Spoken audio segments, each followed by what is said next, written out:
Thank you. आदर अदाब अभिनंदन आभार। मैं अमिताभ बच्चन आपका स्वागत करते हुए शुरू करता हूं कौन बनेगा करोड़पति।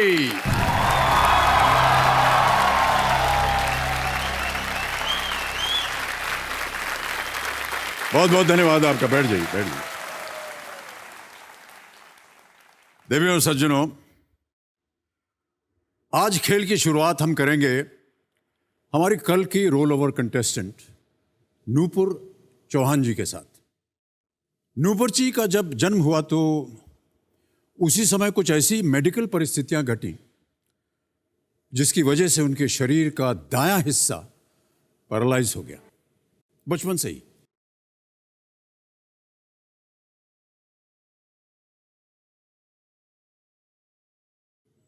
इन्होंने कई बाधाओं का सामना किया। साधनों और सुविधाओं का अभाव होने के बावजूद इन्होंने दृढ़ निष्ठा और अद्भुत मानसिक शक्ति के बल पर अपना जीवन व्यतीत किया और कर रही हैं। कोई भी इंसान परफेक्शनिस्ट नहीं होता, कमी सब में होती है। सब अपनी अपनी कमियों के साथ आगे बढ़ते हैं, हम भी बढ़ेंगे। तो क्या हुआ अगर हम धीरे धीरे बढ़े, पर बढ़ेंगे तो। सबसे तेज जवाब केवल एक, नूपुर चौहान।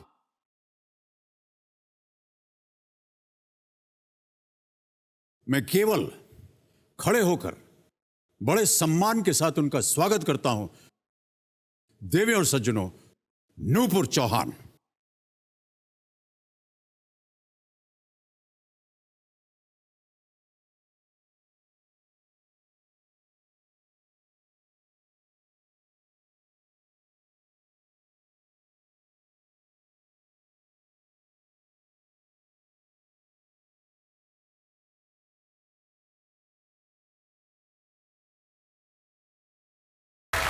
कितना सम्मान कर रहे हैं आपका। Thank you. नूपुर जी, कल जब आपने हमें अपने बारे में, अपने जीवन के बारे में बताया, किस तरह आप जब पैदा हुई तब आपको कहीं फेंक दिया गया था और फिर वहाँ से उठा करके आपको लाए और उन्होंने तो आपको मरा हुआ छोड़ दिया था, फिर आपको जीवित किया और पता चला कि आप पैरालाइज हो गए, लेकिन आप हार नहीं मानी और अपने जीवन को, आपने जितनी भी परिस्थितियां उससे आपने लड़ के अपने आप को आज इतना साबित कर दिया है कि आज आप हॉट सीट पर पहुंच गए। बहुत बहुत बधाई और धन्यवाद आप।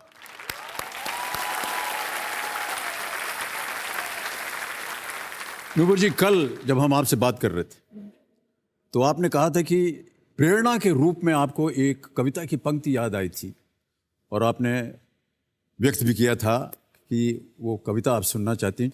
तो आज मैं आपके लिए, आपके स्वागत के रूप में वो कविता फिर से पढ़ूंगा। देवियों सज्जनों, ये कविता का शीर्षक है तुम मुझको कब तक रोकोगे। इसे हमारे लेखक माननीय श्री R.D. तैलंग साहब ने लिखी है, जो हमारे साथ ही काम करते हैं। तुम मुझको कब तक रोकोगे कि मैं उस माटी का वृक्ष नहीं जिनको नदियों ने सींचा है, बंजर माटी में पलकर मैंने मृत्यु से जीवन खींचा है। मैं पत्थर पर लिखी इबारत हूं, शीशे से कब तक तोड़ोगे। मिटने वाला मैं नाम नहीं, तुम मुझको कब तक रोकोगे, तुम मुझको कब तक रोकोगे। झुक झुक कर सीधा खड़ा हुआ, अब फिर झुकने का शौक नहीं। अपने ही हाथों रचा स्वयं, तुमसे मिटने का खौफ नहीं। तुम हालातों की भट्टी में जब जब भी मुझको झोंकोगे, तप तप कर सोना बनूंगा मैं। तुम मुझको कब तक रोकोगे, तुम मुझको कब तक रोकोगे। वाह!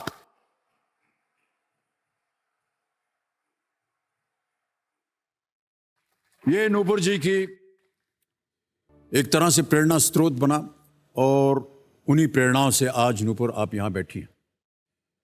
और मैं यही उम्मीद करता हूं नूपुर जी से कि आज भी बिना रुके आप आगे बढ़ते जाइए, अड़े रहिए और खूब धनराशि यहाँ से जीत करके जाइए। धन्यवाद सर। आज आप खेल शुरू करें उससे पहले मैं आपसे एक बात कहना चाहूँगी। भले ही मेरे साथ आज जो कुछ भी है वो मेडिकल की एक मिस्टेक की वजह से, लेकिन हर डॉक्टर ऐसा नहीं होता जी। आज मैं चल पा रही हूँ जितना भी, उसके पीछे कई सारे डॉक्टर्स का बहुत सारी मेहनत है। इस वजह से आज मैं खड़ी हूँ।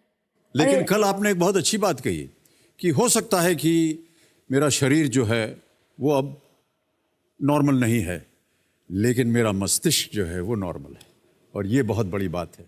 और सर हम यहाँ इतने बड़े मंच से एक ही बात कहना चाहेंगे कि जब भी कहीं किसी को भी कोई स्पेशल बच्चा दिखे तो प्लीज उसको उसकी फिजिकल कमी का एहसास मत कराइए। आप ये देखिए कि वो डिफरेंटली एबल्ड है, उन्हें तो दिव्यांग उन्हें कहते हैं। सम्मान दीजिए। जी जी, उन्हें सहानुभूति नहीं चाहिए, सम्मान चाहिए। सम्मान चाहिए। वाह, बहुत अच्छी बात है। नूपुर, आपकी माता जी और परिवार के सब सज्जन यहाँ आज मौजूद हैं, उनका भी हम स्वागत करते हैं, प्रणाम करता हूँ आपको, और आपको बधाई देते हैं हम माता जी, क्योंकि आपने भी उसी तरह दृढ़ निश्चय से नूपुर की परवरिश की और इन्हें आपने प्रोत्साहित किया कि आज इस लायक बने कि हमारे सामने आकर के बैठ गई। बहुत बहुत बधाई आपको। और शशांक, आपके भाई साहब भी हैं यहाँ पर। तो नूपुर जी कल खेलते हुए 10,000 जीत चुकी थी, इनकी सभी लाइफलाइंस जीवित हैं, और आज इनके साथ हम खेल जारी करेंगे। तालियां एक बार फिर बज जाएं नूपुर जी के लिए।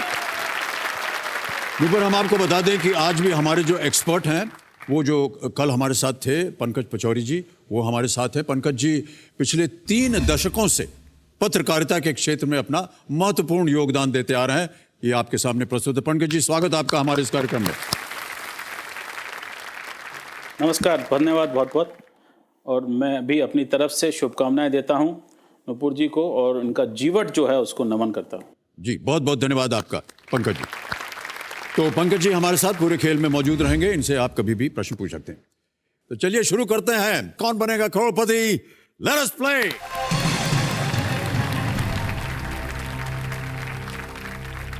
नूपुर, हम जानते हैं कि आप दिन भर या महीने भर जब काम करती हैं तो आपकी धनराशि जो है वो तकरीबन 5,000 के करीब होती है। बहुत सोच समझ कर खेलिएगा, क्योंकि यहाँ मिनटों में आप महीने भर से कहीं ज्यादा कमाई हो सकती है आपकी। छठा प्रश्न, आज के इस खेल का पहला प्रश्न, 20,000 रुपए। नूपुर, आपके कंप्यूटर स्क्रीन के ऊपर ये रहा।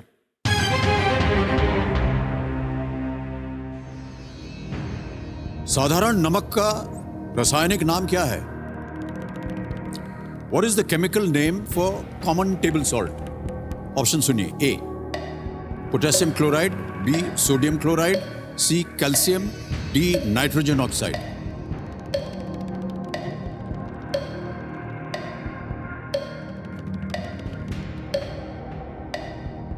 लाइफलाइन। लाइफलाइन लेंगी? शांत हो जाएं, घड़ीमान जी। नूपुर जी लाइफलाइन लेना चाह रहे हैं क्योंकि इसका सही उत्तर उनको नहीं मालूम। कौन सी लेंगी? ऑडियंस। ऑडियंस पोल करेंगे। ओके, ऑडियंस पोल करेंगे नूपुर जी, इसे अंकित किया जाए। और ऑडियंस, आपकी बारी बहुत जल्दी आ गई है। अपने वोटिंग मीटर्स हाथ में रखिए और आपका समय शुरू होता है अब।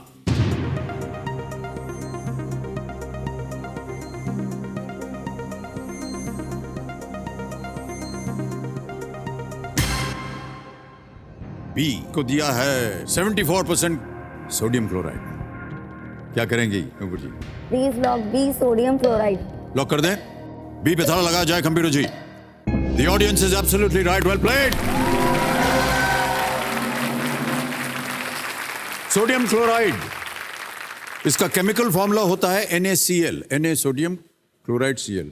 शायद आपने कभी शिक्षा प्राप्त करते समय ये पढ़ा हो। हाँ, पढ़ा भी सर और पढ़ाया भी, लेकिन हम कंफ्यूज हो गए थे। कंफ्यूज हो गए? कंफ्यूज मत होइए आप नूपुर जी। चलिए कोई बात नहीं, एक लाइफलाइन चली गई, 3 अभी भी बाकी हैं। और 7वां प्रश्न आ रहा है जिसका मूल्य है 40,000 रुपए, और वो आपकी स्क्रीन के ऊपर ये रहा।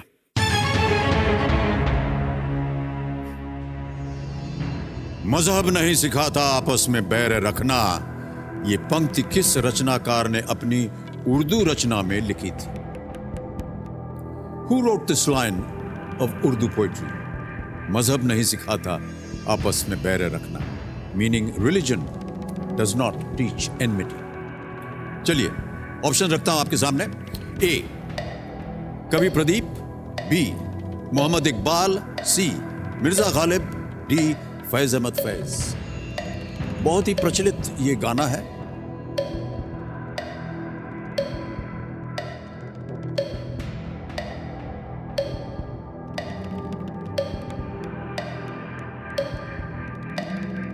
अगर कष्ट हो रहा हो तो आपके पास लाइफलाइन है।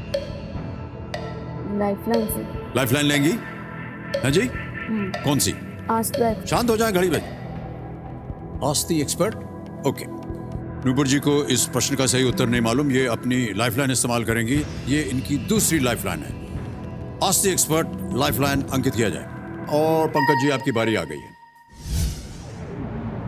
पंकज जी, प्रश्न ये है कि मजहब नहीं सिखाता आपस में बैर रखना, ये पंक्ति किस रचनाकार ने अपनी उर्दू रचना में लिखी थी? ऑप्शन सुनिए और 60 सेकंड मिलेंगे इसका उत्तर देने के लिए। ए कवि प्रदीप, बी मोहम्मद इकबाल, सी मिर्जा गालिब या डी फैज अहमद फैज? जी, मजहब नहीं सिखाता आपस में बैर रखना, हिंदी है हम वतन है हिंदुस्तान हमारा, सारे जहां से अच्छा हिंदुस्तान हमारा। मोहम्मद इकबाल जिन्हें हम अल्लामा इकबाल भी कहते हैं। बी जो है वो सही इसका जवाब है सवाल का। क्या करेंगे आप Nupur ji? Please lock B. B को ताला लगा दिया जाए। मोहम्मद इकबाल, बी पे ताला लगाया जाए। कंप्यूटर जी और पंकज जी, आप बिल्कुल सही हैं, जिता दिया आपने इनको 40,000 रुपए। 7 प्रश्नों का सही उत्तर हो गया। नूपुर जी, बहुत बहुत बधाई आपको। 2 लाइफलाइन चली है, कोई बात नहीं, इसमें घबराने की कोई बात नहीं है। नूपुर, आप एकदम बढ़िया खेलिए, जैसे आप कल खेल रही थी ना, एकदम कॉन्फिडेंटली। ठीक है? तो मजहब नहीं सिखाता आपस में बैर रखना, ये पंक्ति उर्दू के प्रख्यात शायर मोहम्मद इकबाल की रचना तराना-ए हिंदी से ली गई है, जिसे सारे जहां से अच्छा हिंदुस्तान हमारा नाम से बेहतर जाना जाता है। नूपुर, आपने कहा कि हम बच्चों को शिक्षा देंगे, टीचर बन गई आप, हैं? क्यों आपने सोचा कि हमें बच्चों को अब शिक्षा देनी चाहिए? सर, मेरा मानना है शिक्षा ही वो तरीका है जिससे लोगों की सोच बदलती है। हाँ, तो इसलिए आपने सोचा कि आपको टीचर बनना है। और जब आपने चाहा कि आप बने तो क्या किया आपने? ऐसे ही स्कूल में चली गई या आपने सोचा कहीं जाना है, कहाँ जाना है? एक दिन सर हम अपने कंप्यूटर इंस्टीट्यूट से लौट रहे थे, तो मेरे एक स्टूडेंट ने हमें बताया कि मैम हमारे स्कूल में ना वैकेंसी है इंग्लिश टीचर के लिए। तो हमने वहाँ एप्लीकेशन लिख के लगा दी। वहाँ हो भी गया, 6 महीने तक हमने काम भी किया। उसके बाद उन्होंने कहा मैम अब तो मतलब मई जून आ गया, समर वेकेशन है, तो अब आप मतलब जाइए, हमें ज़रूरत नहीं है। उसके बाद मैंने धीरे धीरे 2 बच्चों के साथ अपनी कोचिंग शुरू करी। 2 बच्चों के साथ आपने कोचिंग शुरू की, जो आज तक चल रही है। और फिर वहीं से बढ़ते बढ़ते आजकल स्कूल में कितने बच्चों को शिक्षा दे रहे हैं आप? 14। 14। क्या पढ़ाती हैं उन्हें आप? सब कुछ, पीजी से 8 तक सब कुछ, Hindi, English, math, science, social, सब कुछ। तो आप बहुत बहुत बधाई आपको नूपुर। अब आगे बढ़ते हैं नूपुर इस खेल में। 40,000 रुपए जीत लिए। आगे बढ़ते हैं 8वें प्रश्न पर। इसका मूल्य 80,000 रुपए, और वो आपकी स्क्रीन के ऊपर ये रहा।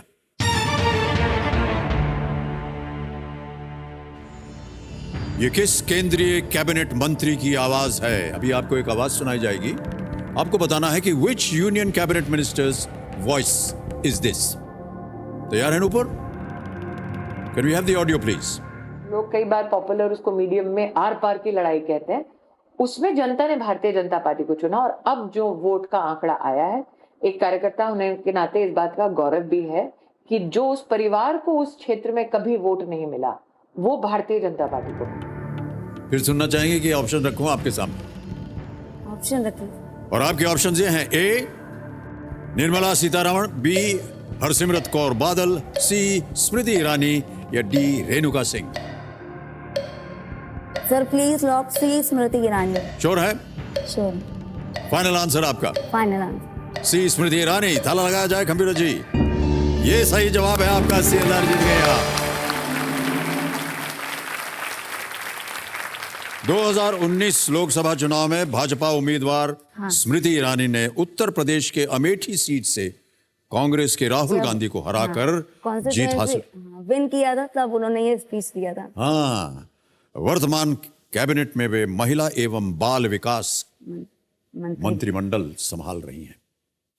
आपने इनकी आवाज सुनी हुई है, और ये जो इनकी आवाज थी, ये एक प्रचार के समय उन्होंने बोला था। ये भी आपको पता था? बहुत गुणी हैं आप, बहुत ज्ञानी हैं, सब कुछ आपको पता है। ऑलराइट, आगे बढ़ते हैं इसी के साथ। अब आ रहा है 9वां प्रश्न। नूपुर तैयार हो जाइए। यह है 1,60,000 रुपए का। रेडी? 9वां प्रश्न आपके सामने ये रहा।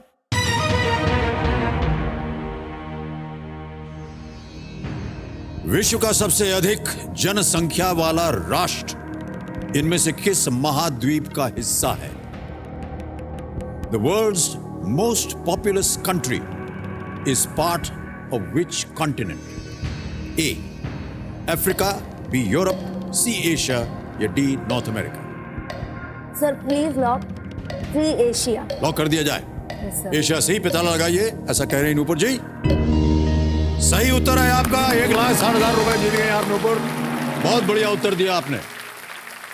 सबसे अधिक जनसंख्या वाला राष्ट्र चीन है, जिसकी जनसंख्या तकरीबन 140 करोड़ है। भारत दूसरे नंबर पे है। गर्व भी होना चाहिए, थोड़ी सी कष्ट भी होता है। आबादी जी हाँ, आबादी बढ़ती है तो बहुत सारे समस्याएं भी आ जाती हैं, लेकिन ऐसा सुनने में आ रहा है कि कुछ सालों में हम इनको पार कर जाएंगे। कोई बात नहीं, अच्छा बाय द ईयर 2025। हाँ ऐसा है, आपने इसको जाना है। ओहो, चलिए। हमने जब आपका वीडियो देखा था ना नूपुर जी, तो आप बहुत खुश थी अपने स्टूडेंट्स के साथ, जितने भी विद्यार्थी थे। क्या वो आपको प्रेरणा देते हैं कि आप ये काम करते जाइए? खुशी मिलती है आपको? खुशी मिलती है जी। आपने स्वयं जो है अपनी शिक्षा के बारे में नहीं बताया। सर। मेरी शिक्षा जो है मेरी मेहनत से ज्यादा मेरी मासी और नानी की मेहनत का नतीजा है। ओके। उन्होंने बहुत मेहनत करी मेरे लिए। मतलब मेहनत क्या, आप उसको तपस्या कह सकते हो कि मैं आज यहाँ हूँ, मैं पढ़ी लिखी हूँ, अपने फैसले खुद ले सकती हूँ। इसके लिए उन्होंने बहुत मेहनत करी। जब मेरी मम्मा की 3 बहनें और हैं, उन 3 बहनों ने और मेरे नाना नानी ने बहुत मेहनत करी मेरे लिए कि मैं पढ़ जाऊँ और अपनी ज़िंदगी अपने पढ़ाई के दम पे चला सकूँ। घर पे पढ़ाया कि कहीं आपको भेजा किसी स्कूल नहीं सर, वगैरह? हम स्पेशल स्कूल जाते थे। शुरुआत में बाल भवन करके कानपुर में एक स्कूल है, वहाँ जाते थे। वहाँ 2 साल गए। फिर वहाँ एक IQ टेस्ट होता है हर स्पेशल एबल चाइल्ड का, तो वहाँ मेरा हुआ। तो उन्होंने कहा कि नहीं, ये तो नॉर्मल है, इनको आप नॉर्मल स्कूल ले जाइए। अब जब हम नॉर्मल स्कूल गए तो बैक इन 90s, मतलब किसी स्पेशल चाइल्ड का नॉर्मल स्कूल जाना बहुत बड़ी बात थी। और बड़ी बात से ज़्यादा वहाँ जो एटमॉस्फेयर होता था सर, वहाँ जाके ऐसा लगता था कि जैसे वो नॉर्मल हैं और हम दूसरे ग्रह से आए हैं। मतलब ये वाले रिएक्शन मिलते थे, ये लड़की और नॉर्मल स्कूल, ये बच्ची और नॉर्मल क्लास। फिर कैसे भी करके मतलब फैमिली ने घर के पास एक स्कूल में एडमिशन दिलाया। वहाँ आराम से हमने मतलब UKG यानी वो हाँ। वो लोग जो थे स्कूल में, वो ऐसा हाँ ताना मारते थे आपकी तरफ? सर, उनकी मजबूरी थी, क्योंकि जो बाकी पेरेंट्स आते थे उन्हें लगता था कि मेरे साथ बैठने से या उनके बच्चों पे हो सकता है वो मेरी तरह बैठना सीखें। क्योंकि उस वक्त तक मैं चल तो पाती नहीं थी। मैंने अपना पहला कदम जो है, पहले 4 कदम 8 साल 3 महीने में लिए थे। पहला कदम आपने 8 सालों के पहली बाद? बार 8 साल 3 महीने में हम चले थे। आपने कभी भी व्हीलचेयर का इस्तेमाल नहीं किया, क्या वजह? हमें डर लगता, क्यों? पता नहीं क्यों ऐसा लगता है कि अगर हम व्हीलचेयर पे बैठ गए तो शायद कभी फिर खड़े ना हो पाए। वो डर कहाँ से आया, क्यों आया, पर मेरी जिंदगी का सबसे बुरा सपना यही है कि खुद को व्हीलचेयर पे देखना। इसीलिए हम कभी व्हीलचेयर पे बैठना नहीं चाहते। बस एक ही मतलब इच्छा है मेरी कि till the last breath of my life मैं खुद चलूं, भले ही वॉकर के सहारे चलूं, लेकिन खुद चलूं। क्या बात है।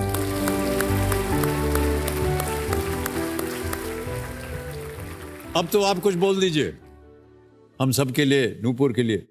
नूपुर बहुत अच्छी है जी, बस इतना ही कहना। आपका आशीर्वाद बना रहे नूपुर के ऊपर, और उम्मीद करते हैं कि ये अपने आने वाले जीवन में और आगे जीवन में भी खूब तरक्की करेंगे। ओके नूपुर, आगे बढ़ते हैं खेल में। अब आ रहा है खेल का दूसरा पड़ाव, 10वां प्रश्न। 3,20,000 रुपए इसका मूल्य है। 10वां प्रश्न 3,20,000 रुपए। स्क्रीन के ऊपर ये रहा नूपुर।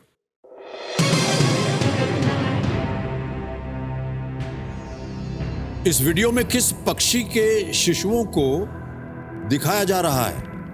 अभी आपको एक वीडियो हम दिखाएंगे और आपको बताना है कि the young ones of which bird are seen in this video. Can we have the video please?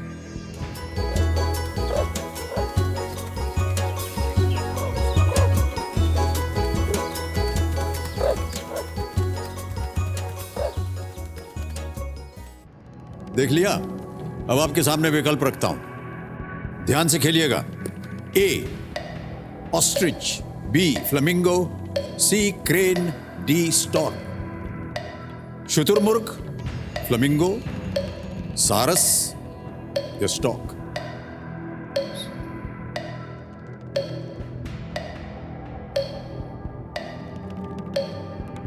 जाना पहचाना ये जीव है।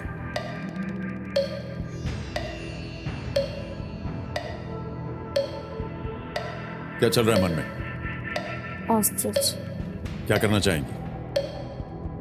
श्योर नहीं है। हाँ जी, श्योर नहीं है। श्योर हो जाइए और बताइए जल्दी से। लाइफली। शांत हो जाइए श्रीमान घड़ीमान। एक और लाइफलाइन लेना चाह रहे हैं नूपुर जी। दो बची हैं आपके पास नूपुर, एक है 50-50 और दूसरा है फ्लिप द क्वेश्चन। कौन सी लेंगी? 50-50। 50-50। इसे अंकित किया जाए कंप्यूटर जी और दो गलत उत्तर मिटा दीजिए आप।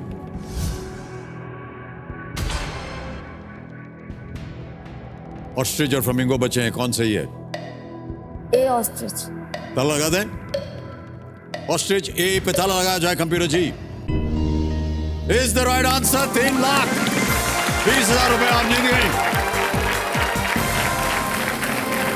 और नूपुर, एक चेक आ रहा है आपके नाम।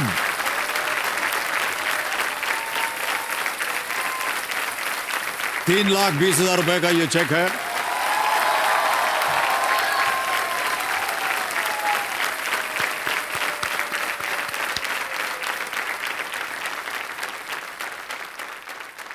ये आपका हो गया है अब ₹3,20,000।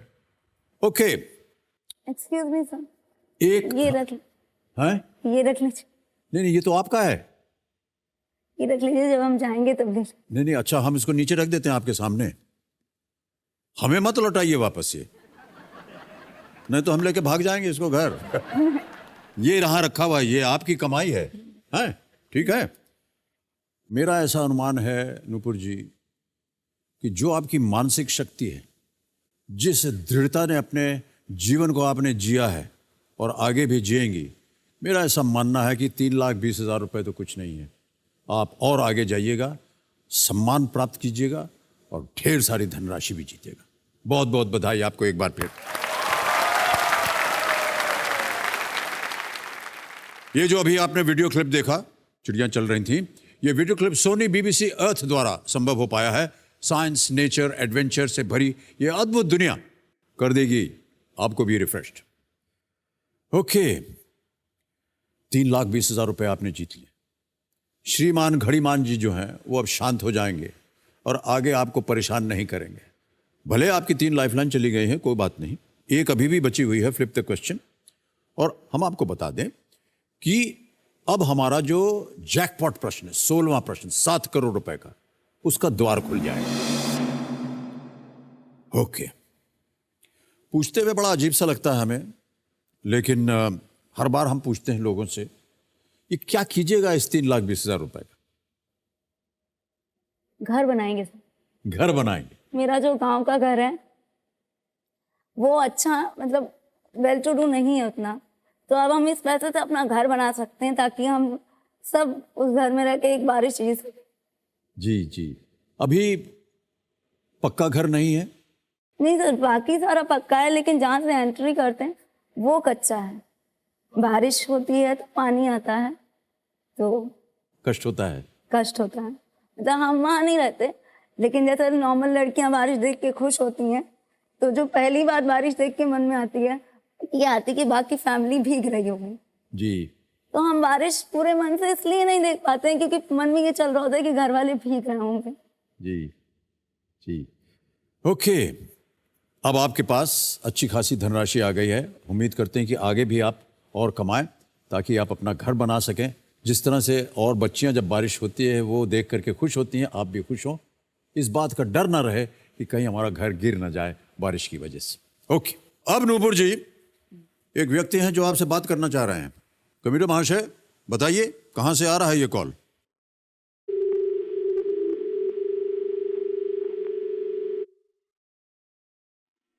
Hello hello hello. जी। देवी जी, मैं अमिताभ बच्चन बोल रहा हूँ और मेरे सामने, नमस्कार सर। जी नमस्कार नमस्कार नमस्कार, मेरे सामने हॉट सीट पर नूपुर चौहान जी बैठी हैं, वो आपसे बात करना चाह रही हैं। Oh my God. हेलो। बात कीजिए। जी जी। प्रणाम मैम। खुश रहो नुपुर, कांग्रेचुलेशन। और thank you ma'am. Hello. Hello ma'am. हाँ मैम देखिए, हम सर के साथ केबी से खेल रहे हैं। बिल्कुल, वेरी ऑल द बेस्ट। बहुत अच्छा खेलना, ठीक है। Yes ma'am. और मुझे पता है नुपुर है तो सब कुछ पॉसिबल है।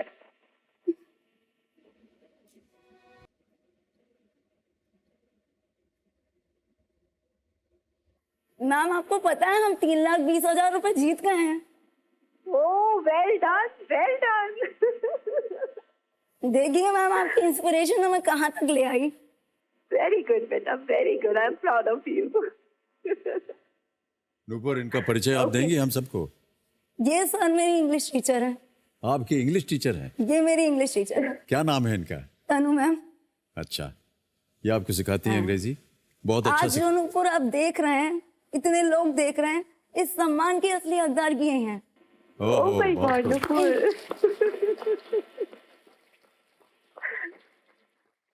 इट्स रियली है, मतलब फीलिंग ऑफ प्राइडफुल। आपको पता है ये तब भी मुझ पे बिलीव करती हैं जब मेरा खुद पे बिलीव उठ जाता है। नुपुर। ये बहुत अच्छी है। इट्स ओके बेटा, अपने गेम पे ध्यान दो, ओके? खूब अच्छे से खेलना, okay? Yes ma'am, definitely. Okay, आज all the best. मेरा सपना पूरा हो गया। हम चाहते थे एक बार आप ये कहें कि Nupur, I am proud of you बेटा।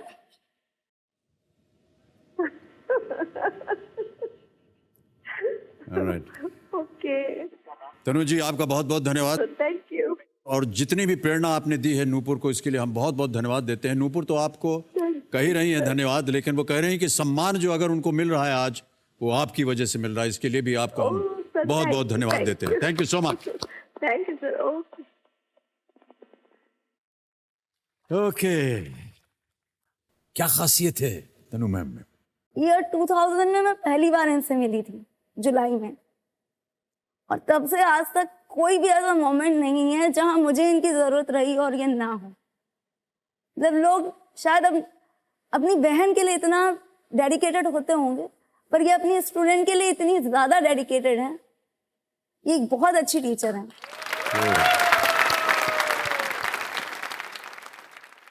तो देवियों सज्जनों, आप देख सकते हैं कि जो शिक्षक होते हैं वो भी अपनी शिक्षा प्रदान करते समय किसी के जीवन को उठा सकते हैं, एक उनके लिए प्रेरणा स्रोत बनते हैं। बहुत अच्छी बात है।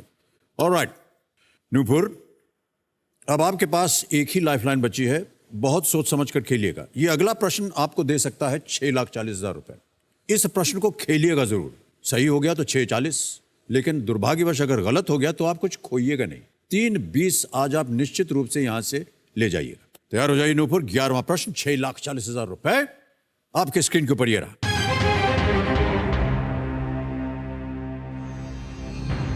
किस शख्सियत के बचपन का किरदार निभाने के लिए जायरा वसीम को सर्वश्रेष्ठ सहायक अभिनेत्री का राष्ट्रीय फिल्म पुरस्कार मिला? For playing the younger version of which personality did Zaira Wasim win a National Film Award for the Best Supporting Actress? एक फिल्म में इनको बेस्ट सपोर्टिंग एक्ट्रेस मिला था राष्ट्रीय पुरस्कार, जिसमें इन्होंने उस किरदार का बचपन निभाया था। ऑप्शन सुनिए। ए विनेश फोगाट, बी बबीता कुमारी, सी गीता फोगाट या डी आयशा चौधरी।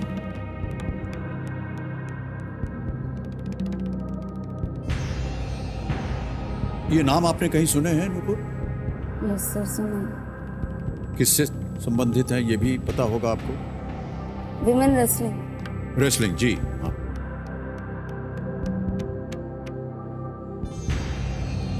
तो जो फिल्म बनी थी उसमें एक रेसलर की भूमिका का जो बचपन है ये जायरा वसीम ने निभाया था, और उसके लिए इन्हें बेस्ट सपोर्टिंग एक्ट्रेस राष्ट्रीय पुरस्कार मिला था।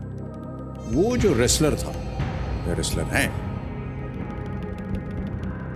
कौन सा किरदार निभाया था उन्होंने?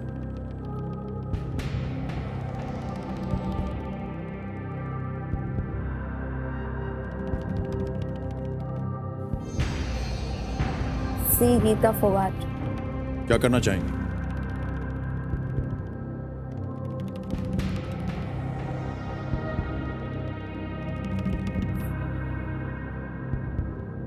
सर प्लीज लॉक सी गीता फोगाट। कबीर महाशय, सी गीता फोगाट, ताला लगाया जाए। बहुत सोच समझकर आपने उत्तर दिया। क्या चल रहा था आपके मन में? एक्चुअल में ये मूवी हमने नहीं देखी। ये फिल्म देखी नहीं थी आप? हम मूवी बहुत कम देखते हैं। तो फिर कैसे आपने कहा कि ये होना चाहिए? सर पेपर में इंटरव्यू आया था पेपर में? गीता फोगाट का किसी स्पोर्ट्स इवेंट के बाद, तो उन्होंने इनका नाम लिया था, ये जो एक्ट्रेस थी, तो वो याद था। वो याद था आपको? हाँ वो याद था। मूवी हम नहीं देखते। वो जो आपने याद किया था नूपुर जी, वो सही जवाब है। 6,40,000 रुपए जीत गए आप 11वें प्रश्न का उत्तर दे करके। बहुत खूब। ज़ायरा वसीम ने अपनी पहली फिल्म दंगल 2016 में जो बनी थी, में गीता फोगाट के बचपन की भूमिका निभाई थी। फिल्म में महावीर सिंह फोगाट, जो कि खुद एक जाने माने पहलवान रेसलर है, हैं। ने अपनी दो बेटियां गीता और बबीता को कैसे विश्व स्तर के रेसलर बना देते रेसलर हैं, बनाया। इसे दर्शाया था। फिल्म का नाम था दंगल, जिसमें आमिर खान साहब ने मुख्य भूमिका निभाई थी। लेकिन ज़ायरा वसीम ने ये भूमिका निभाई और आपको ये याद था कि आपने उनके किसी इंटरव्यू में पढ़ा था। कोई आपकी जो बुद्धि है ना, वो अद्भुत है। कोई स्पोर्ट्स इवेंट के बाद उनका इंटरव्यू हुआ था, तो उन्होंने लोगों से कहा था कि जाइए और जाके उस एक्ट्रेस का काम देखिए, तो वो नाम याद था कि हाँ ये वो नाम है। वाह, क्या बात है। बहुत बहुत बधाई आपको नूपुर जी। वेल प्लेड, और बहुत अच्छा अनुमान लगाया आपने। इतनी याद थी आपको, ये भी एक अद्भुत बात है। चलिए नूपुर, अब आगे बढ़ते हैं। क्या ख्याल है, आगे बढ़ा जाए? तो थोड़ा पानी पी लें। हैं? पानी। हाँ पानी है इधर, ठहर जाइए, मैं देता हूँ। यहाँ से पकड़ लेंगी? मैं मदद करूँ आपकी?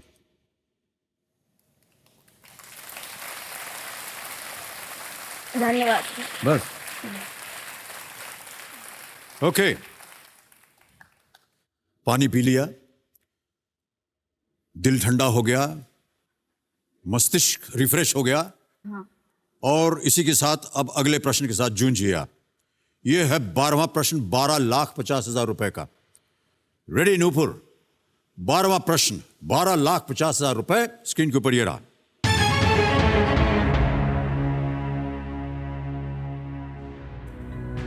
इनमें से क्या सिरिल रैडक्लिफ और हेनरी मैकमोहन ने अलग अलग समय पर किया? Which of these did Cyril Radcliffe and Henry McMahon do at different points in time? ये दो शख्सियत हैं, अलग अलग समय में इन्होंने कुछ किया था। ऑप्शंस में आपको बताया जाएगा कि क्या किया और आपको बताना है कौन सा सही है। ऑप्शन रखूं आपके सामने। ए, demarcate India's borders, भारत की सीमाएं बनाई। बी, measure the height of Everest, Everest की ऊंचाई मापी।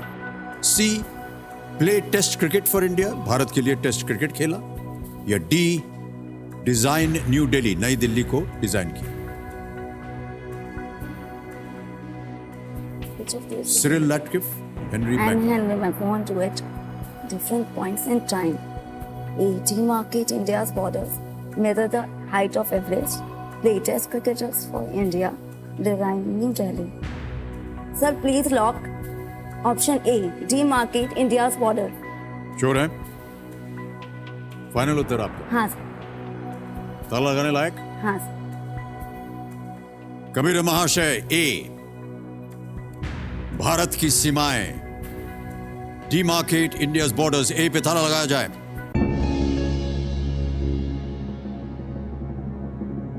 सही जवाब। Well played Nupur.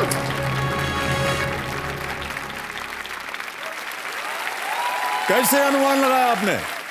हैं? इंडिया का जो चाइना के साथ बॉर्डर है उस पे जो लाइन है, डिवीजन लाइन, उसको हम लोग मैकमोहन लाइन बोलते हैं। तो वहीं से आपने अनुमान लगाया। तो well that went played with Nupur, Henry well played. McMahon. 1913-14 के शिमला सम्मेलन में मुख्य ब्रिटिश हाँ। वार्ताकार हेनरी मैकमोहन ने तिब्बत और उत्तर पूर्वी भारत के बीच सीमा का प्रस्ताव रखा, जिसका नाम था मैकमोहन लाइन। सिरिल रैटक्लिफ सीमा आयोग के प्रमुख थे, जिसने 1947 में भारत पाकिस्तान सीमा रैटक्लिफ लाइन की स्थापना की थी। McMahon line. आप बहुत शिक्षित हैं और टीचर ने आपको बहुत अच्छी तरह शिक्षा दी है। इतने बढ़िया और इतने मुश्किल प्रश्न का कैसे आप उत्तर दे रहे हैं नूपुर, हम एकदम चकित हो गए हैं। सर 10th में तनु मैम ने हिस्ट्री पढ़ाई थी ना, वो आज तक याद है। वो आपको याद था। Okay, well played Nupur. अभी भी आपकी एक लाइफलाइन बची है, लेकिन जिस तरह से आप आगे बढ़ रही, मुझे नहीं लगता कि आपको इसका उपयोग करने का अवसर मिलेगा। 13वां प्रश्न, 25 लाख रुपए आपके स्क्रीन के ऊपर नूपुर, ये रहा। किस कवि ने ताजमहल के बारे में यह कहा कि ये काल के गाल पर टिका हुआ आंसू है? Which poet described the Taj Mahal as a solitary tear suspended on the cheek of time? बहुत ही पोएटिक भाषा है ये। ऑप्शन सुनिए। ए, रविंद्रनाथ टैगोर। बी, सरोजनी नायडू। सी, निसीम एजिकियल। या डी, श्री अरबिंदो घोष।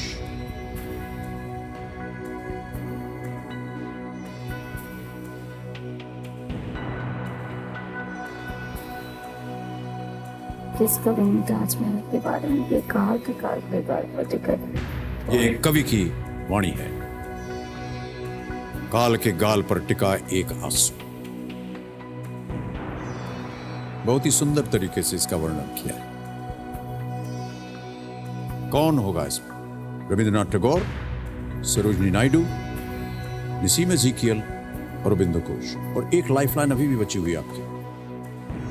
सही उत्तर आपको देंगे 25 लाख रुपए। गलत आपको नीचे ले आएंगे 3-20 पर। और यदि आपको लगे कि हम आगे नहीं खेलना चाहते तो आप क्विट कर सकती हैं। 12,50,000 रुपए आप जीत रही हैं।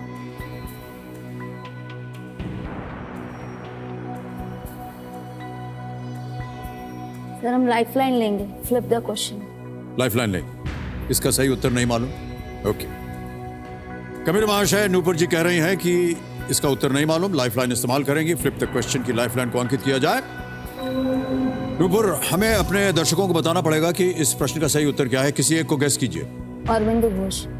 श्री अरबिंदो घोष। डी पे ताला लगाया जाए। कंप्यूटर जी देखें ये सही है या नहीं। नहीं नूपुर, ये गलत होता। सही उत्तर है रविंद्रनाथ टैगोर। रविंद्रनाथ टैगोर ने ताज के बारे में कहा था, the Taj Mahal rises above the banks of the river like a solitary tear suspended on the cheek of time. बहुत ही पोएटिक भाषा थी उनकी, रविंद्रनाथ टैगोर। ऑलराइट, जब हम इस लाइफलाइन को इस्तेमाल करते हैं तो बहुत से आम जो विषय होते हैं उनकी एक सूची बनाई जाती है, और वो सूची है ये। इतने सारे विषय हैं। इस विषय में से आपने किसी एक विषय को चुना, और वो विषय क्या है computer ji? Religion, culture, mythology. इस पर आपके लिए ये फ्लिप द क्वेश्चन आएगा। तो कंप्यूटर महाशय इस प्रश्न को हटा दीजिए और रिलीजन, कल्चर, माइथोलॉजी के ऊपर उस प्रश्न को अब पेश किया जाए।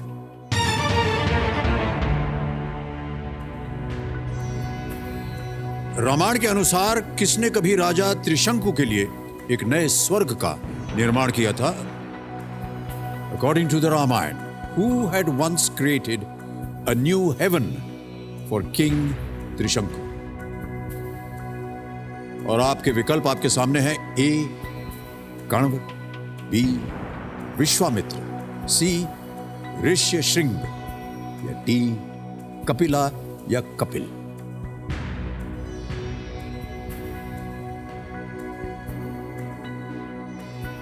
आप 12,50,000 रुपए जीत रहे हैं। बहुत ही बढ़िया तरीके से आपने इसे जीता है। और हम नहीं चाहते कि यहां से आप नीचे गिरे। रामायण के अनुसार किसने कभी राजा त्रिशंकु के लिए एक नया स्वर्ग का निर्माण किया था? कण्व, विश्वामित्र, ऋष्यशृंग या कपिल? उत्तर ना मालूम हो तो आप गेम क्विट कर सकती हैं। 12.50 आपको हम देंगे।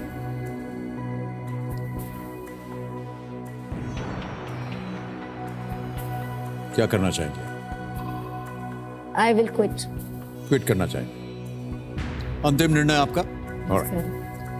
कबीर महाशय, नूपुर जी को इस अगले प्रश्न का उत्तर नहीं मालूम है, वो क्विट करना चाहेंगी। 12.50 लाख रुपए आप जीतते हैं। बहुत बहुत बधाई आपको नूपुर, एक बार तालियों के साथ इनका अभिनंदन। जाने से पहले इस प्रश्न का हमको सही उत्तर बताना पड़ेगा। आप चुनेंगी कुछ? कपिला। कपिल। यदि कपिल चुनते तो क्या होता कंप्यूटर महाशय? यह गलत होता। सही जवाब है विश्वामित्र। त्रिशंकु इक्ष्वाकु वंश का एक राजा था जिसे ऋषि विश्वामित्र ने सशरीर स्वर्ग भेजा था। देवराज इंद्र ने उसे स्वर्ग से वापस पृथ्वी की ओर ढकेल दिया था। नीचे गिरते हुए त्रिशंकु को ऋषि विश्वामित्र ने बीच में ही लटका कर उसके लिए स्वर्ग का निर्माण किया तथा वो अपने स्वर्ग के साथ आज भी वास्तविक स्वर्ग और पृथ्वी के बीच लटका हुआ है। तो नूपुर जी के एक बार फिर तालियां बज जाए। तो देवेंद्र सर, जो इनकी जो जीती हुई धनराशि है 12,50,000, ठीक है, 12,50,000 ये आपने जीता है। हम इसको डिजिटली ट्रांसफर करेंगे। कंफर्म किया और 12,50,000 आपके अकाउंट में चले गए हैं। Well played Nupur, well played, बहुत बहुत बधाई। जाने से पहले हमको एक फोटो लेनी है आपके साथ, ठीक है? तो शशांक, आप आएंगे और एक फोटो लीजिए इस कैमरा से। ये फोटो ली जा रही है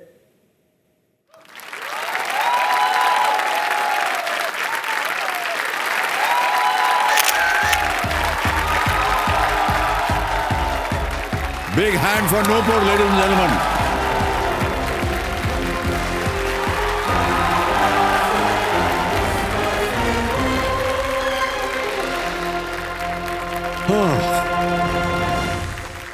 समय आ गया हमारे खास भाग का, केबीसी कर्मवीर का। देवियों सज्जनों, मां यह केवल एक शब्द नहीं है, हमारे जीवन की परिभाषा है। मां की सांसों में हमने सांस ली और उसके दिल में हमने अपनी पहली धड़कन महसूस की। उसी के जरिए पहला निवाला हमने खाया, उसी की प्यास से हमने अपनी प्यास बुझाई।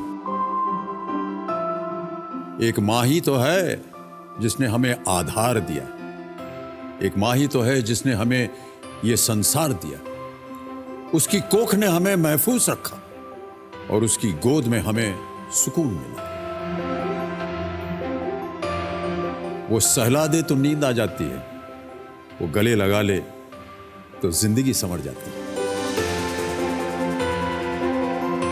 ये अखंड सत्य हम जानते हैं और मानते भी हैं, पर आज जिस सत्य में एक और सत्य को जोड़ने की गुस्ताखी मैं करूंगा वो ये कि मां सबकी जगह ले सकती है, पर मां की जगह सिर्फ एक मां ही ले सकती है। एक ऐसी मां जिसने अपने संतान के आगे बेघर बेसहारा बच्चों को गले लगाया।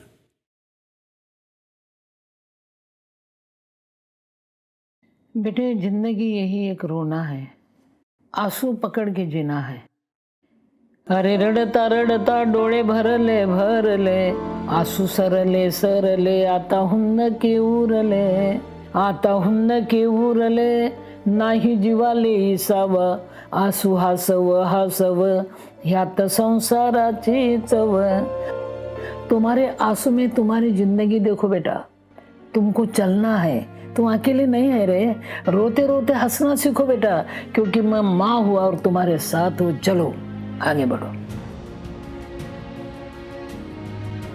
मदर टेरेसा अवार्ड्स पर सम्मानित सोशल जस्टिस और राष्ट्रपति द्वारा 2017 में नारी शक्ति अवार्ड जैसे 750 से भी ज्यादा उपाधियां और अवार्ड से सम्मानित सिंधुताई सबकाल का तालियों के साथ स्वागत किया जाए। अभिनंदन उनका।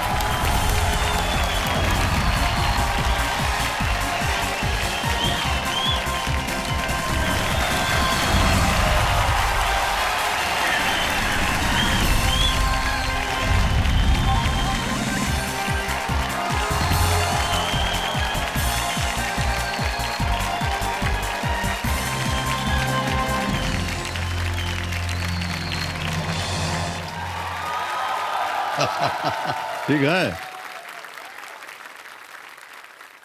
देवियों और सज्जनों, अब मेरे सामने हॉट सीट की शोभा बढ़ाने के लिए बैठ गई है इस देश की सबसे बड़े परिवार की माई सिंधुताई सबकाल।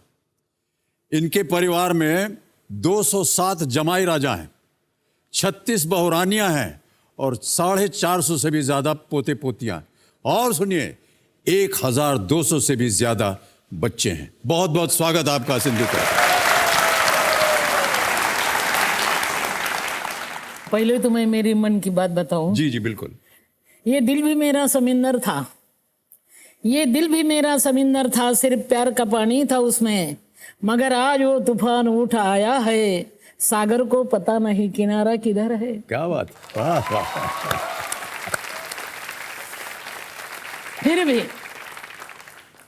फिर भी दिल में खुशी है, कोई बात नहीं, दिल में खुशी है, जिंदगी में बहार है, मैं मर नहीं सकती अभी क्योंकि आपका इंतजार है।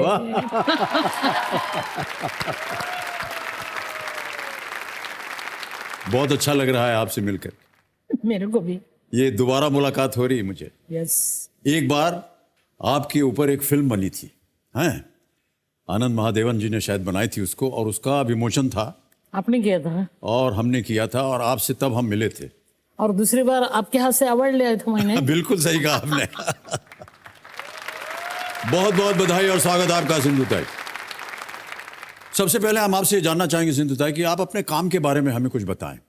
कैसे आप में ये प्रेरणा हुई कि आपको ये करना चाहिए? मैं 20 साल की थी, मेरी बच्ची 10 दिन की थी। आपकी बच्ची? हाँ, ममता। उसको लेके मेरे को ससुराल ने हकाल दिया था, मैके ने फेंक दिया था। और हकाल दिया मतलब आपको निकाल दिया? घर से बाहर निकाल दिया था। क्यों? हो सकता है ऐसा, खेड़े में हो सकता है कि किसी ने बोला ये औरत अच्छी नहीं है, बच्चा लाना है, खत्म, रिश्ता खत्म होता है। एक शब्द से, एक लफ्ज से बाई बर्बाद हो जाती है। उसका उदाहरण मैं हूँ। और फिर मैं क्या करूँ, 20 साल की थी, 10 दिन की बच्ची थी, तब भूख तो लगती है ना हर रोज। मेरे को भी भूख लगी थी। तब मैं जाऊँ कहाँ, मगर मेरा कोई भी नहीं, ससुराल नहीं। और जिसको ससुराल और मैके हकाल देते हैं उसको कोई भी नहीं संभालता, घर में भी नहीं ले आने देता। तब मेरा एक ही काम था, रेल में फिरना विदाउट टिकट। और भूख लगने के बाद मैं गाना गाती। मैंने गाना गाने के बाद मेरे को खाना मिलता, वो खाना लेके मैं स्टेशन में जाते। मेरे को घर नहीं था। ये जिंदगी ने मेरे को सिखाया, औरों का दुख अपना ले। फिर मैं स्टेशन पे जाती और भिखारियों के साथ मैं खाना खाती। उसको खाना कम मिलता, मेरे को ज़्यादा मिलता, मगर मैं भिखारी को खाना दिया तो भिखारी संरक्षण देते थे। यानी अपने देश के भिखारी भी मानुष की म्यान थे, ये मैंने पहली बार देखा। वाह, क्या बात है ना?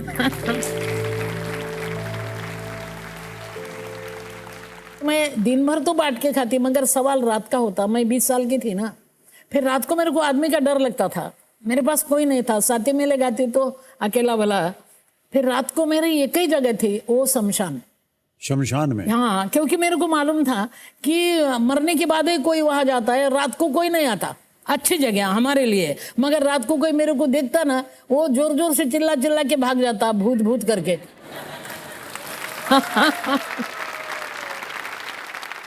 अरे जिंदाबाद अपना बाप का माल शमशान। शमशान में रहने वाली एक भाई क्या कर सकती है? मेरे को भूख लगी, दूसरों की भूख मेरे को मालूम पड़ी, और बांट के खाया मैंने। और अनाथों की माँ हो गई। जिसका कोई नहीं उसकी मैं माँ। अपने आप हो गया, मैं सिर्फ चलती रही बस।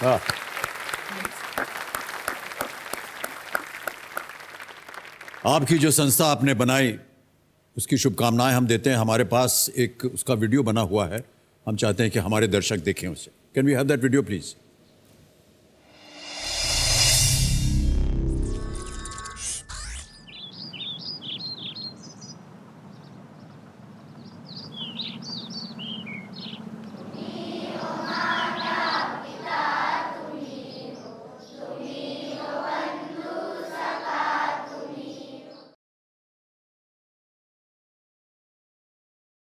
मेरा नाम श्याम बबुरा गायन है और ये मेरा रूम है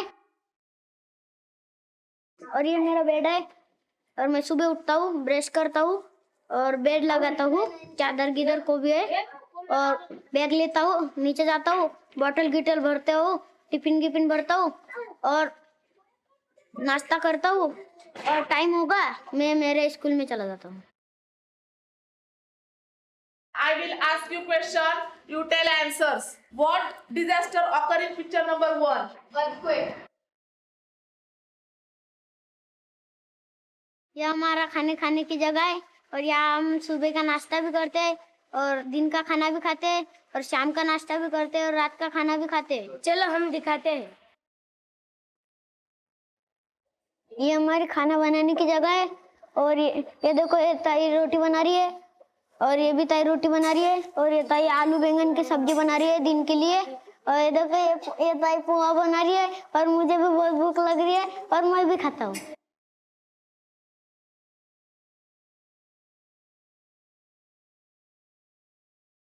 माँ का ऐसा स्वभाव है कि उसे बहुत स्वच्छता के बारे में वो बहुत ही स्ट्रिक्ट है। अगर यहाँ वहाँ कुछ पड़ा दिखा तो वो बहुत डांटती है, लेकिन हमें माँ की डांट खाना ही बहुत अच्छा लगता है। लड़कियाँ सिंपल रहनी चाहिए ऐसा आई को लगता है। जब हम स्लीवलेस वगैरह पहनते हैं तब आई हमें डांटती है। वैसा हमें बुरा नहीं लगता, उस समय थोड़ा सा बुरा लगता है क्योंकि आज की फैशन है, फैशन के ज़माने में चलना चाहिए। पर बाद में हम सोचते हैं कि आई ने डांटा तो वो अच्छा ही होगा। हमें हमारी माँ बहुत पसंद है क्योंकि उन्होंने हमें बचपन से पाला है। आई के बारे में जितना बोलते हैं उतना भी कम पड़ेगा, लेकिन आई तो ऐसी है। आई ने अपना जो बच्चा था उसको साइड में रखकर जिनके माँ बाप नहीं होते उन बच्चों को पाला है। उस माँ के बारे में और क्या क्या बताऊं।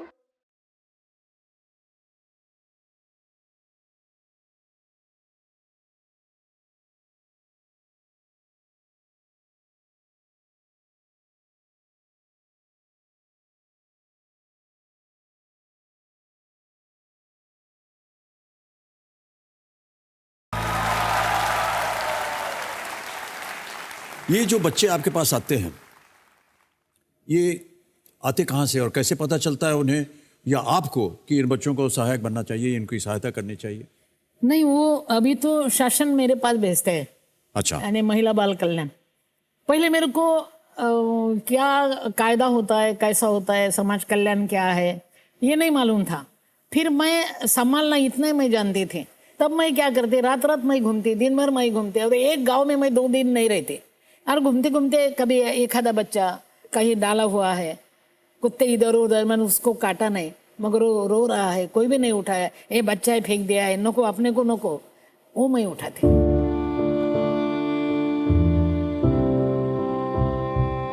बेटी तो किसको नहीं चाहिए ना अभी भी। वो बेटी किसी ने डाली है, थोड़ा सा कुत्ते ने उंगली काटी है, वो उंगली अभी भी बड़ी नहीं हुई और वो बचा हुआ बच्चा मैं अपने पल्लू में लेती थी। जो जिंदगी मेरे नसीब में आई वो दूसरे नसीब में नहीं आना चाहिए। इसलिए मैं बोलती कि जब वो आए तो चेहरे पे रख रखाव था, क्या हाल था मेरा। जब वो आए तो चेहरे पे रख रखाव था, मगर वो नहीं देख सके जो मेरे दिल का घाव था। वाह वाह। तो वो बच्चे का घाव मेरा घाव लगता था मेरे को। अब लोगों को बोलती मैं माँ हो गई, तुम रिश्तेदार बनो ना, तुम्हारा बच्चा का इतना सा खाना दो ना। कुछ नहीं था मेरे पास। पहले तो मैं डर गई थी कि मेरी बच्चे है, मैं दूसरे के बच्चे संभालूंगी तो मेरे बच्चे मेरे को बोलेंगे कि ये मेरी माँ है, ये बच्चे क्यों कौन है ये। जी जी। और वो संभाले हुए बच्चे बोलेंगे कि ये उसकी माँ है, हमारी नहीं है। ये नहीं होना था। इसलिए मैंने पहला काम किया, मैंने खुद की मेरी बच्ची संस्था को दे दी और उसको देने के बाद मैंने जो पहला लिया वो दीपक, जो आज यहाँ आया है। यहाँ आए हुए हैं दीपक, आया ना। कहाँ है? नमस्ते। नमस्कार और बहुत बहुत स्वागत आपका दीपक। देवियों सज्जनों, सिंधुताई का साथ देने के लिए आज उनकी बेटी हमारे साथ मौजूद है, ममता सपकाल, और इनका तालियों के साथ मैं स्वागत करना चाहूँगा। आइए ममता जी।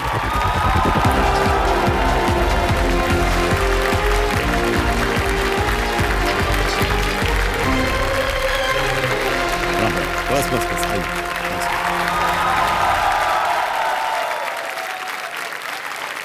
ठीक है, कर गए।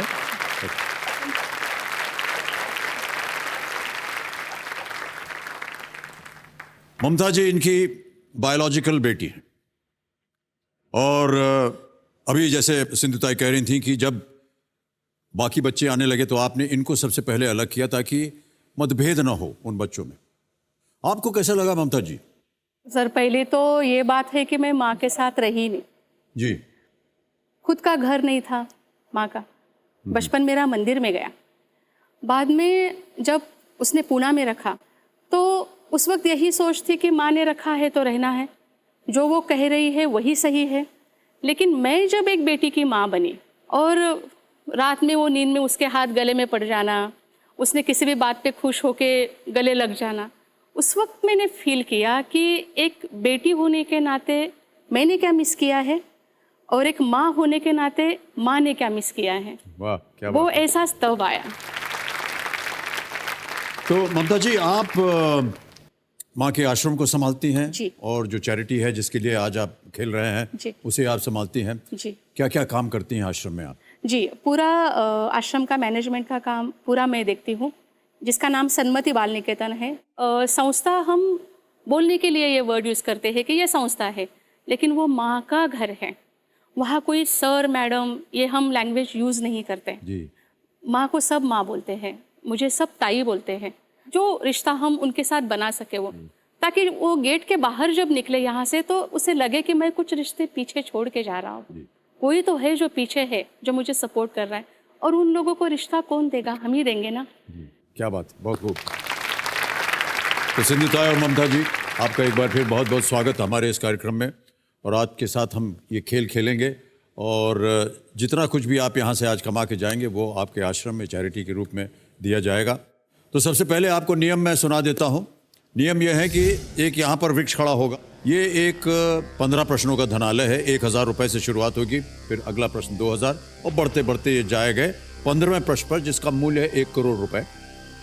वहाँ पहुँच करके हमारा कोटि की चोटी का प्रश्न जो 7 करोड़ रुपए का है, 16वां प्रश्न, उसका द्वार खुल जाता है। 2 पड़ाव है इस खेल में। 5वें प्रश्न पर 10,000 रुपये और 5 से 10वें प्रश्न तक दूसरा पड़ाव है 10वें प्रश्न पर 3,20,000 रुपये का।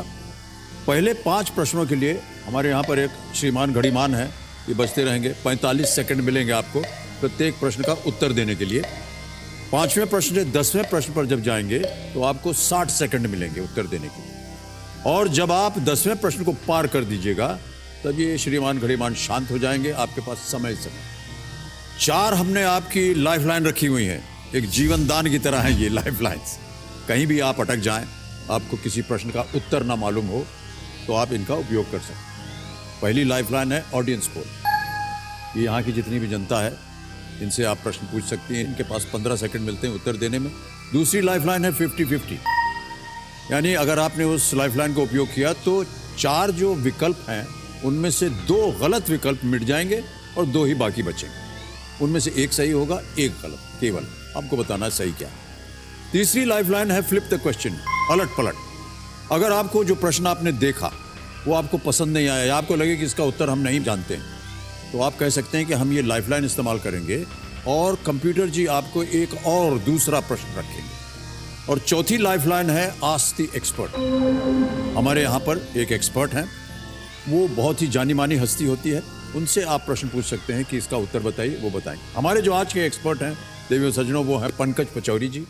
ये बहुत ही जाने माने टीवी एंकर हैं और बहुत सारे कार्यक्रम ये चलाते हैं। पंकज जी बहुत बहुत आपका स्वागत और अभिनंदन एक बार फिर। और जब कभी आपको इनकी आवश्यकता पड़ेगी ये आपको उत्तर देंगे। तो देवियों सज्जनों, हम अब खेल की शुरुआत करते हैं और आप दोनों को हम बताते हैं कि एक हूटर बजता है यहाँ पर। वो जब बज गया उसके बाद खेल समाप्त। तो हूटर बजने तक ही हम इस खेल को खेलेंगे, ठीक है? Alright, let's play ladies and gentleman. तालियां थोड़ा जोर से बज जाए तो अच्छा लगेगा। पहला प्रश्न आपके सामने रखने जा रहा हूं, 1000 रुपए उसका मूल्य। पहला प्रश्न आपकी स्क्रीन के ऊपर ये रहा। इनमें से क्या महाराष्ट्र की एक 9 गज लंबी साड़ी है? इनमें से क्या महाराष्ट्र की एक 9 गज लंबी साड़ी है? 4 विकल्प रखता हूं आपके सामने। ए गज में मीटर, चंदेरी, बी नौवारी, सी संगानेरी या डी बांधनी। बोल। संगानेरी, बांधनी, नौवारी या चंदेरी?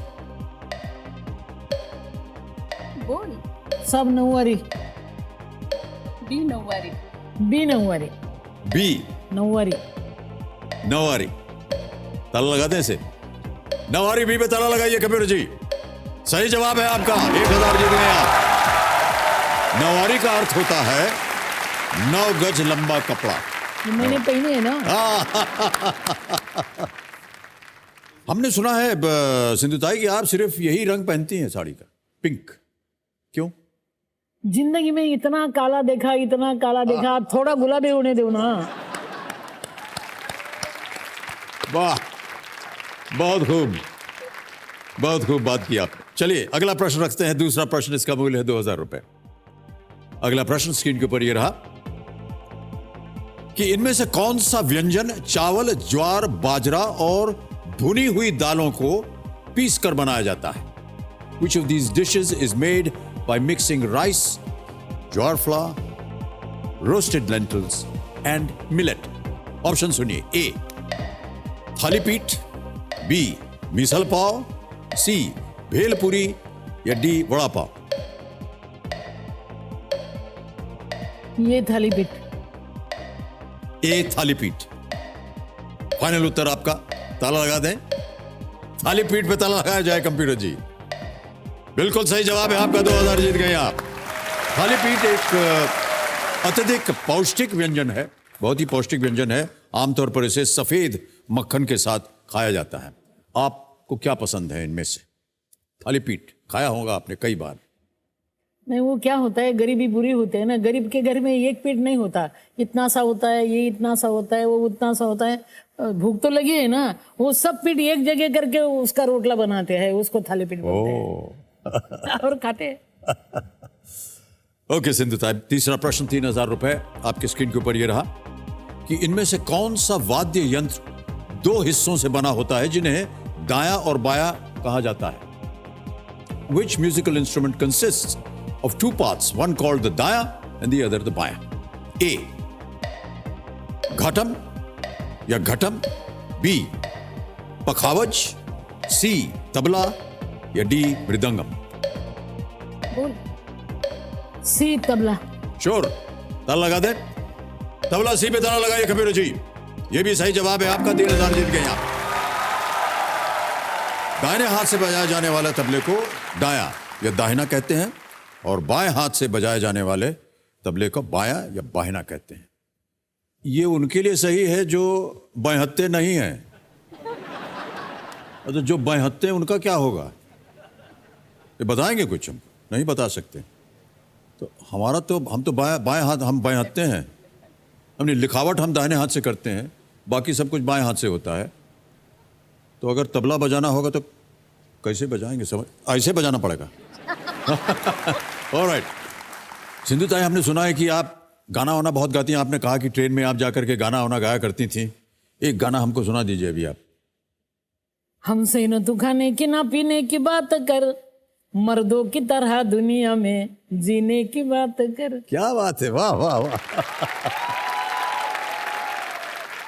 जिस मातृभूमि की अरे तू गोद में पला, जिसकी पवित्र धूल में घुटनों के बल चला, उसके फटे आंचल को तू सीने की बात कर, उसके फटे आंचल को तू सीने की बात कर, मर्दों की तरह दुनिया में जीने की बात कर। क्या बात है,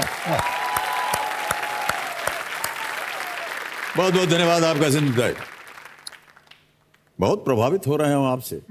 ऐसा मन करता है कि आपके साथ और समय बिताया जाए। चौथा प्रश्न रखता हूं आपके सामने, इसका मूल्य है 5,000 रुपए। चौथा प्रश्न आपकी स्क्रीन के ऊपर ये रहा। हिंदी में इनमें से मानव शरीर के किस अंग को फुफ्फुस भी कहा जाता है? Which part of the human body is also known as फुफ्फुस in Hindi? A. Kidney, heart, liver, lungs. Kidney, हृदय, लिवर या फेफड़े? डी, फेफड़े। फेफड़े? ताला लगा दें? फेफड़े पे ताला लगाइए कंप्यूटर जी। ये बिल्कुल सही उत्तर है आपका।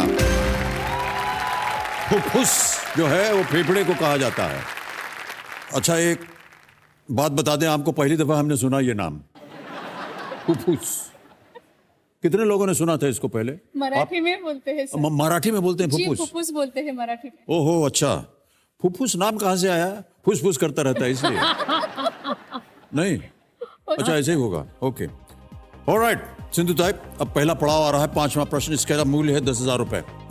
5वां प्रश्न 10,000 रुपए। स्क्रीन के ऊपर ये रहा। ये कौन सा खेल है? अभी आपको हम एक तस्वीर दिखाएंगे, आपको बताना पड़ेगा कि ये कौन सा खेल है। दिखाया जाए कंप्यूटर जी? ये तस्वीर है, देख लिया? अब आपके सामने मैं विकल्प रखता हूं और वो है ये। Option A kho kho, B kabaddi, C kung fu या डी कुश्ती? ये खो खो। खो खो ए। ताला लगाने लायक? खो खो पे ताला लगाइए कंप्यूटर जी। बिल्कुल सही जवाब। 10,000 जी के लिए 5 प्रश्नों का सही उत्तर दे करके पहला पड़ाव आपने पार कर लिया है। बहुत बहुत बधाई। अब आपको प्रत्येक प्रश्न के लिए 60 सेकंड मिलेंगे, लेकिन आप बहुत जल्दी उत्तर दे रही हैं। समय की पाबंदी नहीं है आपके लिए। ममता जी, मैं आपसे जानना चाहूंगा कि क्या वो चुनौतियां थी आपके सामने माँ की देखभाल करने के लिए? ये खुद एक चुनौती है सर। सबसे छोटा बच्चा ये है संस्था में। जैसे जैसे बड़ी हो रही है वैसे वैसे छोटी हो रही है। और मैं तो हमेशा बोलती हूँ कि मैं बेटी नहीं हूँ, मैं माँ हूँ। मैं अपनी माँ की माँ हूँ। तो बहुत जिद्दी है। अच्छा। हाँ, मतलब खाना वक्त पे नहीं खाएगी। उसके सामने अगर रख देंगे तो हाथ प्लेट में जाएगा, खुद होके मांगेंगी नहीं। दिन रात सफ़र करती है, लेकिन अपना ख्याल रखना चाहिए, क्योंकि एक बात है कि हज़ारों गए तो चलता, जो हज़ारों को पोसने वाला है ना, वो नहीं जाना चाहिए। वो उसकी अहमियत बहुत बड़ी है। हाँ, लेकिन एक इंसान है जिसकी बात वो सुनती भी है और थोड़ा सा माइंड पे भी लेती है। वो अभी जो पीछे बैठे हैं, दीपक जी, सबसे बड़े बेटे जी। उन्हीं से मैं अभी पूछना चाह रहा था। जी, जी। आपका और ताई के साथ क्या रिश्ता है? माँ का जो रिश्ता होता है वही, मैं बोल नहीं सकता कि वो टाइम में मुझे माँ मिल गई। माँ तो माँ होती है। मुझे अभी कुछ बोल नहीं आ रहे सर।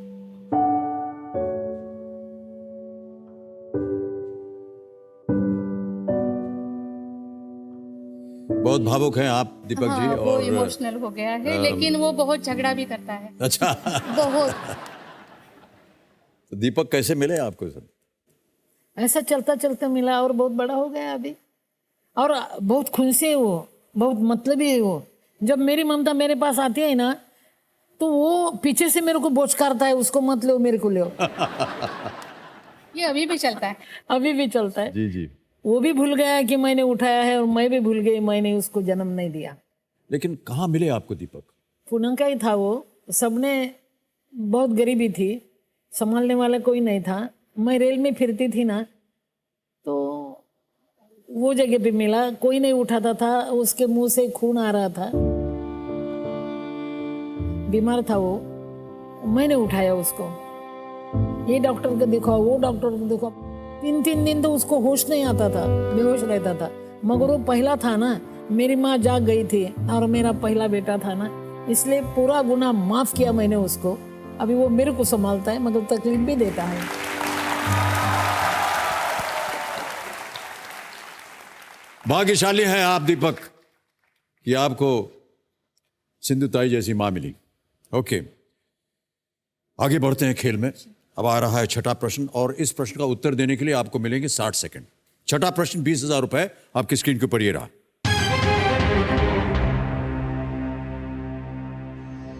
इनमें से किस नदी का उल्लेख हमारे राष्ट्रगान में है? Which of these rivers is mentioned in our national anthem? Options देखिए, ए ब्रह्मपुत्र, बी गोदावरी, सी यमुना या डी कृष्णा। यमुना है ना? हाँ, यमुना है। सी यमुना, सी यमुना। श्योर है?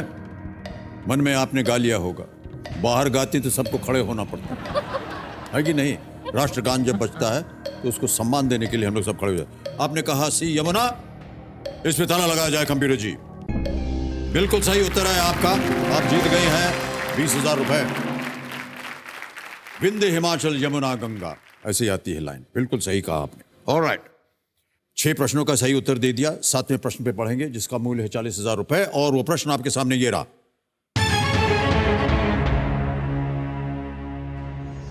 भारतीय पौराणिक ग्रंथों के मुताबिक किस प्रकार के जीव सरस्वती, कार्तिकेय और विष्णु के वाहन हैं? According to Indian scriptures, what kind of creatures are the vahans of Saraswati, Kartikeya and Vishnu? A. Elephants, B. Birds, C. Oxen, D. Serpents. हाथी, पक्षी, बैल या सांप? विष्णूचं वाहन गरुड आहे, सरस्वतीचं वाहन मोर आहे। किस प्रकार के जीव सरस्वती, कार्तिकेय, विष्णु के वाहन हैं? बी पक्षी। बी पक्षी, श्योर है? ताला लगाने लायक? ऑलराइट, पक्षी पे ताला लगाया जाए कंप्यूटर जी। बिल्कुल सही उत्तर है आपका, 40,000 जीत गए आप। सरस्वती का वाहन हंस होता है ना?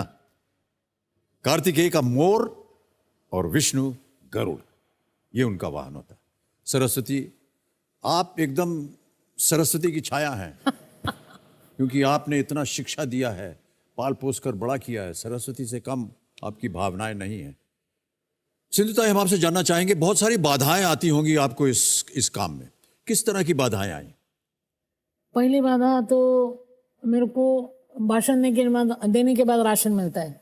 दूसरी बाधा यह है कि भूख हर रोज लगती है। तीसरी बाधा यह है कि मेरे को 750 पुरस्कार मिले मगर उसकी रोटी नहीं बनती। भूख के लिए फिरना पड़ता है, घूमना पड़ता है, मांगना पड़ता है। ये सबसे बड़ी बाधा है कि जीना हो तो खाना पड़ता है ना। अभी तक जीना हो तो खाना पड़ता है, लेकिन अभी भी आपको इस तरह से भीख तो मांगनी नहीं पड़ती होगी, बहुत सारे साधन अब मिलते होंगे। किसी ने भी मदद दिया नहीं। मैं बोलने के बाद मेरे को मिला। भाषण नहीं तो राशन नहीं। भाषण बोलने के बाद राशन मिलता, मैं घर में आती, बच्चों को खिलाती, चलो बाबा ये बचा है ना, ये 2 दिन खा लूँगा, मैं जाके आती। अभी भी मैं रात दिन गाड़ी में रहती। भाषण देने आप कहाँ जाती हैं? किधर लोग मेरे को बुलाते हैं, टीवी पे बहुत बार आई ना मैं। जी जी, इसीलिए लोग बुलाते हैं। माई थोड़ा भाषण है, एक उद्घाटन है, करने के लिए आओ।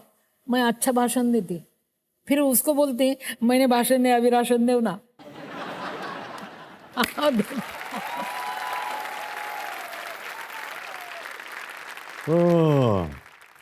हमने सुना है कि एक दिवाली के अवसर पर एक कुछ हो गया था, क्या था वो? मैं दिवाली के समय में बहुत बीमार थे। मेरा एक्सीडेंट हो गया था, मेरा पैर फ्रैक्चर हो गया था, और तब शुरू हो गई थी मेरी सासवड़ की संस्था ममता बाल सदन। तो दिवाली का दिन था, लोग फटाके फोड़ रहे थे, मेरे बच्चे तालियां बजा रहे थे। फटाके को पैसा नहीं था और खाने को भी कुछ नहीं था उस दिन। तब एक बच्चा था मेरे पास, अभी वो बड़ा हुआ, वो सासवड़ में गांव में जाके तब लक्ष्मी पूजन शुरू हो गया था। सब लोग अपने अपने पूजा कर रहे थे। वो गेट पर जाके जोर जोर से बोलता था कि हमारा संस्था है इधर ममता बाल सदन, हमारी माँ अभी खाट पे है, उठ नहीं सकती, रो रही है, हमको खाने को नहीं है, कुछ दो ना, हमारे बच्चे खाएंगे, जो हो सो दो, माँ रो रही है हमारी। फिर भाई लोगों ने उसको दाल दिया, चावल दिया, गुड़ दिया और आटा भी दिया। और वो रात को भागते भागते आया, माँ मैंने ये सब लाया है, मैंने तुम्हारा नाम बोला है। दिवाली ऐसी साजरी की मेरे बच्चों ने, कुछ नहीं था, कुछ नहीं था। बहुत संकट से मेरे बच्चे आगे आ गए, मगर कोई हरे नहीं और मरे नहीं। मेरे को साथ दिया मेरे बच्चों ने। कहाँ से प्रेरणा आती है आपके अंदर? ये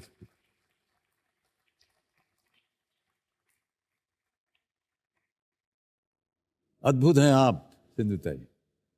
आपकी सोच, आपके विचार, जितने भी दर्शक आपकी विचारधारा सुन रहे हैं निश्चित रूप से बहुत प्रभावित होकर के जाएंगे आज। बहुत बहुत बधाई। ओके, अब आगे बढ़ते हैं इस खेल में। अगला प्रश्न आपके सामने रखूंगा। ये 8वां प्रश्न है। इसके लिए मिल सकते हैं 80,000 रुपए। और वो प्रश्न आपके सामने ये रहा। इस स्मारक का नाम इनमें से किस हस्ती के नाम पर रखा गया है? This monument is named after which of these personalities. एक आपको अभी छवि दिखाएंगे। ये एक वीडियो क्लू है। वीडियो दिखाया जाए कंप्यूटर जी।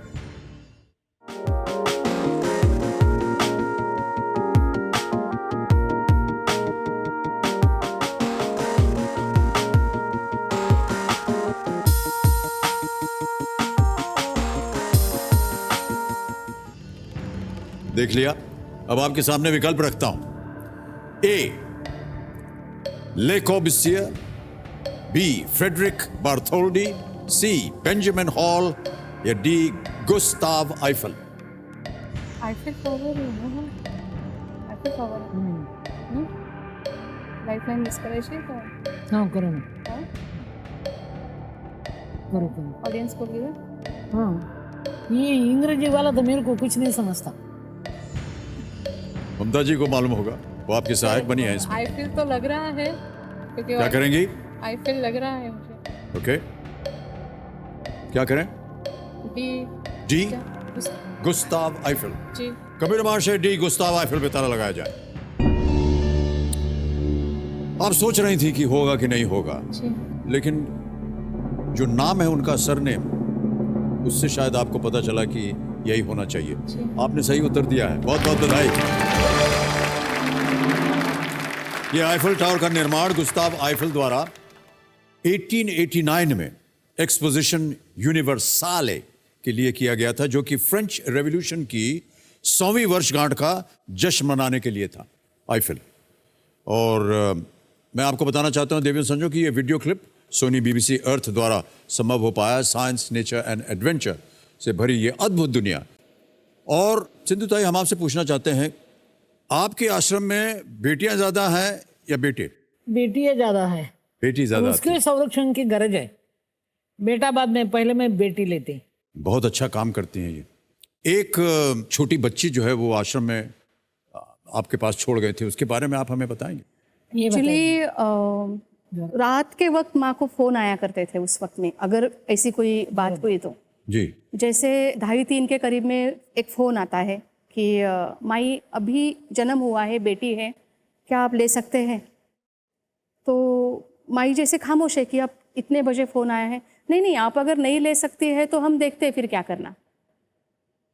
वो क्या करना जो होता है, समझ गया मैं। उसमें जो एक हाइड धमकी जो लगती है, समझ में आती है। हम मार डालेंगे, तुम नहीं लेते क्या, तुम तो ले नहीं लेते तो हम फिर सोचते हैं कि क्या खत्म। माँ ने झट से उस वक्त में बोल दिया था कि नहीं नहीं आप ले आइए, मैं लेती हूँ, आप ले आइए। उतनी रात में वो लोग लेके आए। बात ये थी कि जैसे बच्ची का जन्म हुआ उससे माँ से अलग कर दिया था, और यहाँ तक लाते लाते, मतलब माँ तक लाते लाते उसको बाहर का पानी पिलाया था, वो जिंदा रहे करके। तो जब वो छोड़ के गए उसके बाद में हमको उसको 10 दिन ICU में ही रखना पड़ा था। वो रहती कि नहीं रहती, यहाँ तक बात आ गई थी, लेकिन वो बची। मतलब माँ है, जब माँ के पास आ गई तो बच्चे ने तो रहना ही है। बिल्कुल बिल्कुल सही। कई बार हमने इसको कहा है, आज फिर आपके सामने दोहरा रहा हूँ कि हम जब मर जाएंगे तो जितना कुछ भी हमारा होगा, जो कुछ भी है थोड़ा बहुत, हमारे 2 संतान है, एक बेटा है एक बेटी है, आधा आधा देंगे, आधा इनको आधा इनको, बराबरी का मिलेगा, कुछ भी होगा। सिंधुताई, आपकी माता जी ने भी जब आप बहुत छोटी थी आपको अलग किया था? नहीं, माँ ने कभी अलग नहीं किया, मगर प्यार भी नहीं किया। मेरी सगी माँ थी, सौतीली नहीं। वो क्या है, मेरी माँ को मैं नहीं चाहिए थी, इसलिए उन्होंने चिंदी नाम रखा। चिंदी इसीलिए कि फटा हुआ कपड़ा अपन फेंक देते ना, वैसा फेंका हुआ कपड़ा मेरे पेट में पैदा हुआ, इसलिए मेरा नाम चिंदी रखा था। मगर मेरा बाप का नाम अभिमान था, बाप का बहुत अभिमान लगता था मेरे को, माँ बुरा सोचती थी, मगर मेरा बाप बहुत अच्छा सोचता था। बात ये थी कि वो माँ बहुत देर से मरी, और जो बाप मेरे ऊपर बहुत प्यार करता था वो जल्दी भगवान लेके गए, इसलिए यहाँ तक आना पड़ा मेरे को।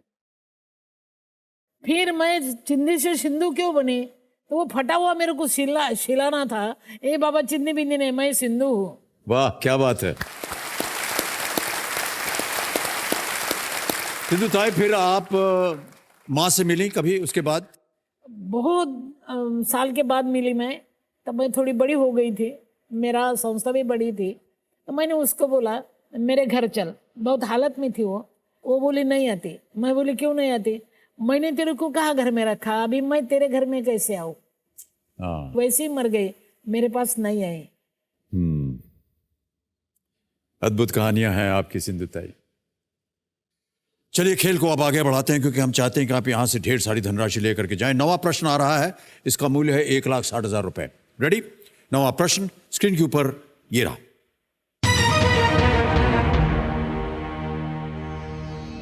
उन्नीसवीं शताब्दी में महिलाओं की स्थिति में सुधार के लिए इनमें से किस शिक्षाविद व समाज सुधारक ने विधवा पुनर्विवाह के पक्ष में काफी संघर्ष किया था? Which of these educationists and social reformers fought for widow remarriage to improve the condition of women in the 19th century? Option सुनिए। ए, ईश्वर चंद्र विद्यासागर, बी, राजा राम मोहन रॉय, सी, बिपिन चंद्र पाल, डी, केशव चंद्र सेन। यदि आपको कष्ट हो रहा हो,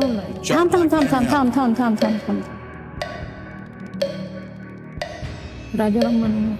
ऑडियंस और आपकी चारों लाइफलाइन जीवित हैं, अगर आपको कष्ट हो रहा हो उनको इस्तेमाल कर सकती हैं आप। ठीक है, बोल sir. Audience poll sir. Audience poll करेंगे? जी, जी। ऑलराइट, शांत हो जाएं घड़ीमान जी। पहली लाइफलाइन ऑडियंस पोल, इसको अंकित किया जाए। ऑडियंस, आपकी बारी आ गई है। प्रश्न थोड़ा कठिन है, हम उम्मीद करते हैं कि इसका उत्तर आपको मालूम होगा। प्रश्न पढ़ता हूं आपके सामने कि 19वीं शताब्दी में महिलाओं की स्थिति में सुधार के लिए इनमें से किस शिक्षाविद व समाज सुधारक ने विधवा पुनर्विवाह के पक्ष में काफी संघर्ष किया था? Which of these educationists and social reformers fought for widow remarriage to improve the condition of women in the 19th century? Ready? Options: A, Ishwar Chandra Vidyasagar, B, Raja Ram Mohan Roy, C, Bipin Chandra Pal, or was it D, Keshav Chandra Sen? और आपका समय शुरू होता है अब।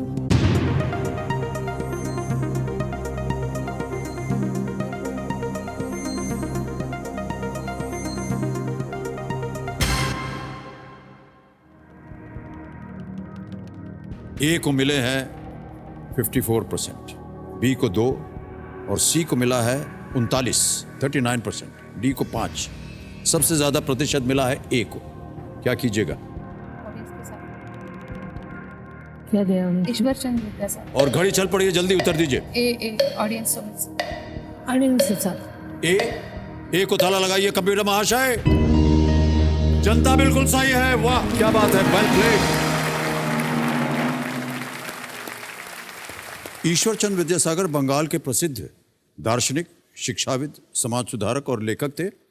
इनके ही अथम प्रयास और संघर्ष के फलस्वरूप 1856 में ब्रिटिश ईस्ट इंडिया कंपनी द्वारा हिंदू विधवा पुनर्विवाह अधिनियम पारित किया गया था।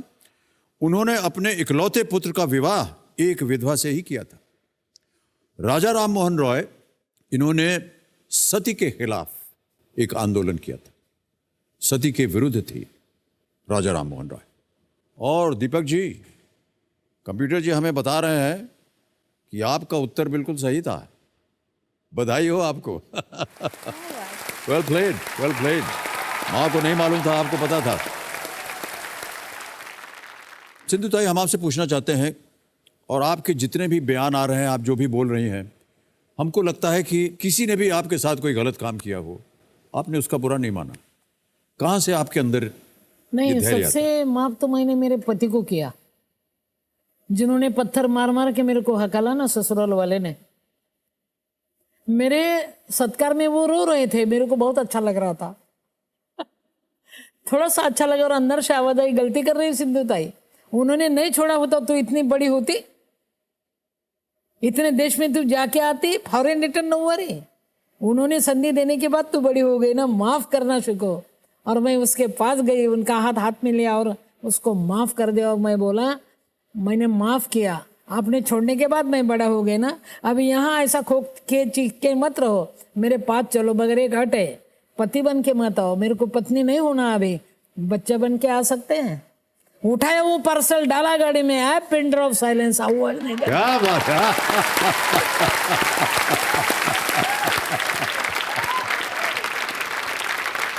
वाह वाह वाह वाह, अद्भुत अद्भुत हैं आप सिंधुताई, क्या बात। चलिए गेम को आगे बढ़ाते हैं। अब आ रहा है 10वां प्रश्न, मूल्य है 3,20,000 रुपए। खेल का दूसरा पड़ाव आपके स्क्रीन के ऊपर ये रहा। किस नाटककार ने ययाति, तुगलक, है वदन और the dreams of Tipu Sultan जैसे नाटक लिखे हैं? इससे खंडेकरांचं आहे. Which playwright is the author of the plays Yayati, Tughlaq, है वदन और the dreams of Tipu Sultan? Option सुनिए। ए यू आर अनंतमूर्ति, बी विजय तेंदुलकर, सी महेश दत्तानी या डी गिरीश कर्नाड? गिरीश कर्नाडाने तुगलक लिहिलंय ना. हो, गिरीश कर्नाडनेच लिहिलंय. हो, तुगलक गिरीश कर्नाडांचं आहे. ओके. हो, D Girish Karnad. I think D Girish Karnad. Sure? Final उत्तर? ताला लगाने लायक? जी. कंप्यूटर जी, डी गिरीश कर्नाड पे ताला लगाया जाए, देखें ये सही उत्तर है या नहीं है। बिल्कुल सही जवाब। Well played. 3,20,000 रुपए आपने जीत लिया है और एक चेक आ रहा है आपके नाम।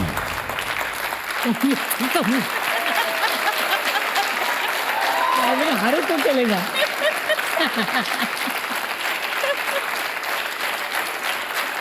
3,20,000 रुपए का चेक आपको मैं ऐसे प्रदान करता हूं। बहुत बहुत बधाई आपको सिंधुताई। सिंधुताई, 3,20,000 रुपए आपको मिल गए हैं। क्या कीजिएगा इस 3,20,000 रुपए का? पहले तो सब बच्चों को मीठा मीठा खिलाऊंगी और मैं ढूंढूंगी किसको मेरी जरूरत है, कौन भूखा है, उसको ढूंढूंगी, बांट के खिला दूंगी सबको। वाह, क्या बात है। सिंधुताई, ममता जी, गेम को अब हम आगे बढ़ाते हैं। यहाँ आएगा 11वां प्रश्न। इसका मूल्य है 6,40,000 रुपए और इसे आप खेलिएगा अवश्य, क्योंकि अगर आपने यहाँ गलत उत्तर भी दे दिया, दुर्भाग्यवश आप ना दें, तो आप कुछ खोइएगा नहीं। ओके। प्रश्न डालने से पहले मैं आपको बता दूं कि हमारी जो 16वां प्रश्न है 7 करोड़ रुपए का, उसका द्वार खुल जाता है। 11वां प्रश्न आ रहा है आपके सामने। इसका मूल्य 6,40,000 रुपए और वो आपकी स्क्रीन के ऊपर ये रहा। छत्रपति शिवाजी द्वारा स्थापित प्रशासनिक और सलाहकार परिषद अष्टप्रधान में अमात्य या मजुमदार इनमें से किस विभाग की देखरेख करते थे? In the Ashtapradhan, the administrative and advisory council set up by Chhatrapati Shivaji, the Amatya और Majumdar was in charge of which of these departments? A. Legal, B. Foreign, C. Internal security या D. Revenue and finance? न्याय, विदेश, आंतरिक सुरक्षा या राजस्व और वित्त? सर डी लग रहा है। डी लग रहा है जी। राजस्व और वित्त? जी, क्योंकि मराठी में हम लोग खजीनदार बोलते हैं, अगर वही मजूमदार होगा।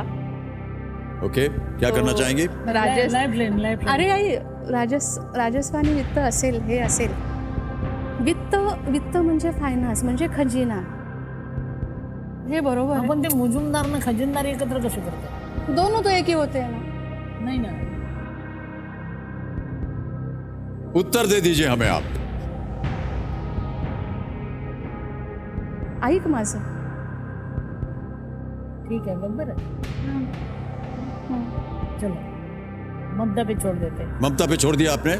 ममता जी क्या करना चाहेंगी? G D, revenue and finance, राजस्व और वित्त, डी, ताला लगाया जाए। कभी कभी आपको माता जी की भी बात सुन लेनी चाहिए। ये जो उत्तर आपने दिया है ये बिल्कुल ही बिल्कुल सही है। Well played.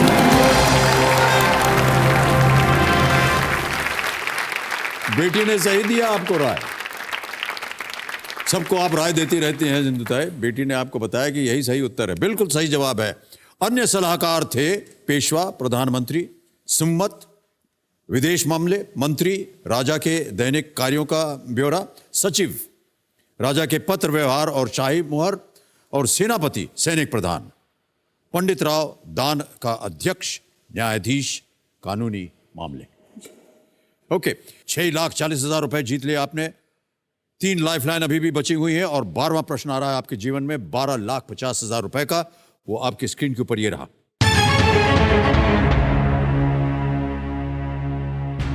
अब तक राजीव गांधी खेल रत्न पुरस्कार से सम्मानित होने वाले एकमात्र जिम्नास्ट कौन है? Gymnast. Who is the only gymnast so far to be awarded the Rajiv Gandhi Khel Ratna Award? A. Deepa Karmakar. B. Pranati Nayak. C. Aruna Reddy. D. Ashish Kumar. I think Deepa है इसमें, Karmakar. Lifeline भी राजीव गांधी खेल रत्न पुरस्कार काय करूया? एकमात्र gymnast कौन? Lifeline घेऊ, कुठली घेऊ?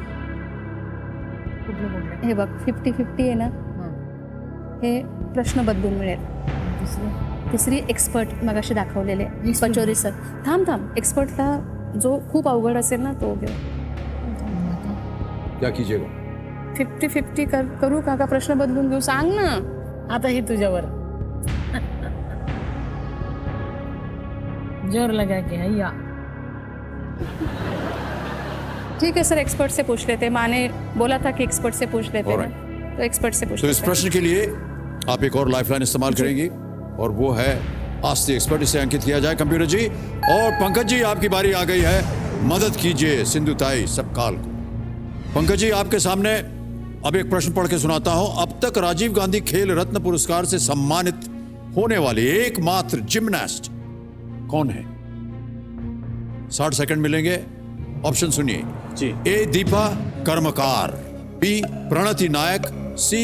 अरुणा रेड्डी, डी. आशीष कुमार। जी, थोड़ा कठिन सवाल है, लेकिन जहाँ तक मेरा ज्ञान जान पड़ता है, दीपा कर्माकर खबर में भी काफ़ी वो रही हैं और 2016 में रियो गेम्स में मेरे ख्याल में पहली इंडियन जिम्नास्ट थी। कॉमनवेल्थ में इनको मेडल मिल चुका है और जहाँ तक मेरा ख्याल है यही सही इसका जवाब है, ए. दीपा कर्माकर। क्या कीजिएगा? जी लॉक कर दीजिए। लगा दें। ए. दीपा कर्मकार, ताला लगाया जाए कंप्यूटर जी। पंकज जी बिल्कुल सही है, आपको जितवा दिए हैं 12,50,000 रुपए। ये सम्मान इन्हें 2016 में मिला था रियो ओलंपिक, जैसा कि पंकज जी कह रहे थे, में वॉल्ट इवेंट में दीपा ने 4था स्थान हासिल किया था। ये कॉमनवेल्थ गेम्स, एशियन चैंपियनशिप और वर्ल्ड चैलेंज कप में भी पदक जीत चुकी है। अब अगला प्रश्न है 13वां प्रश्न। इसका मूल्य है 25 लाख रुपए। इसके साथ जूझिए। 2 लाइफलाइन आपकी चली गई हैं। 13वां प्रश्न 25 लाख रुपए। स्क्रीन के ऊपर ये रहा।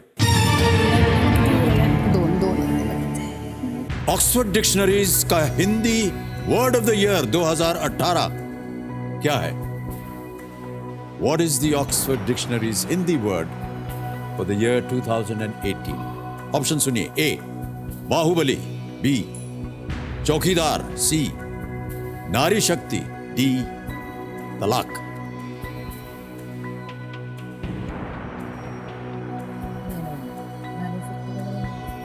आप जीत रहे हैं 12,50। सही उत्तर देंगे आपको 25 लाख। एक 2 लाइफलाइन अभी भी हैं आपके पास। 50-50 एंड फ्लिप द क्वेश्चन।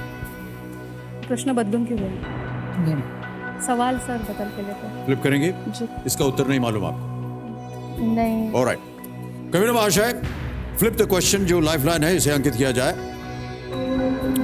अब जैसा कि आप जानते हैं, ये प्रश्न जो है ये हटा दिया जाएगा, एक नया प्रश्न आएगा, लेकिन जाने से पहले इस प्रश्न का उत्तर देना है। किसी एक को चुनिए। नारी शक्ति। चौकीदार। चौकीदार। चौकीदार। बी, चौकीदार पे ताला लगाइए कबीर जी। नहीं, ये गलत उत्तर होता। सही उत्तर है नारी शक्ति। किसने पहले तुला म्हटलं? पहले इन्होंने कहा भी था नारी शक्ति, आपने सुनी नहीं इनकी बात। नहीं ना, गलत हुआ, डांटिएगा जा करके घर पे इनको।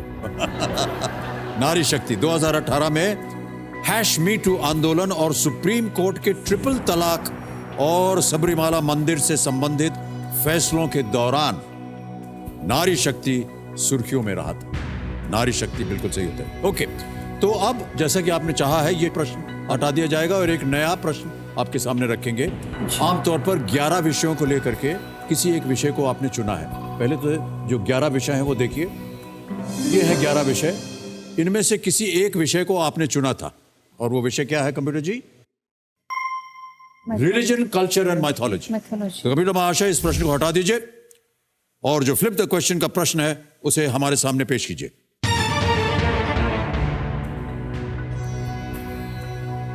महाभारत के इन पात्रों में से कौन अर्जुन का वंशज नहीं था?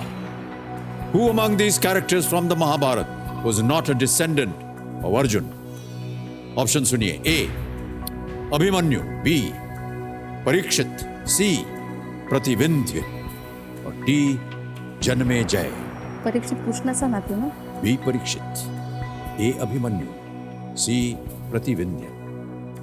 एक ही लाइफलाइन बची है 50-50। सही उत्तर देंगे 25 लाख, गलत नीचे गिरा देंगे 3-20 पर। कभी भी आप क्विट कर सकती हैं अगर आप ना खेलना चाहें आगे तो। अभिमन्यू मुलगा आहे, अर्जुन का वंशज नहीं था।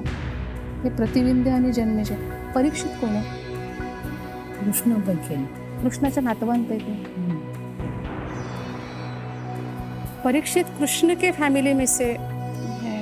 इसका हमें कुछ भी अनुमान नहीं है। 50-50 करूया? हाँ? लाइफलाइन लेंगी? ऑलराइट, कंप्यूटर महाशय, आखिरी लाइफलाइन जो बची हुई इनकी वो है 50-50। इसे अंकित किया जाए और जो 2 गलत यहां पर विकल्प है उन्हें मिटा दीजिए। आपकी नजर जा रही थी परीक्षित पर, वही गायब हो गए। फिर एक अब आपके पास बचा है ए, अभिमन्यु। बी, प्रतिविंध्य। सी, प्रतिविंध्य। अभिमन्यु तो सी, प्रतिविंध्य। सी, प्रतिविंध्य। श्योर है? जी। ताला लगाने लायक? सी पे ताला लगाइए कंप्यूटर जी। सही जवाब दिया आपने, बिल्कुल। बधाई हो आपको, आप 25 लाख रुपए जीत गई हैं।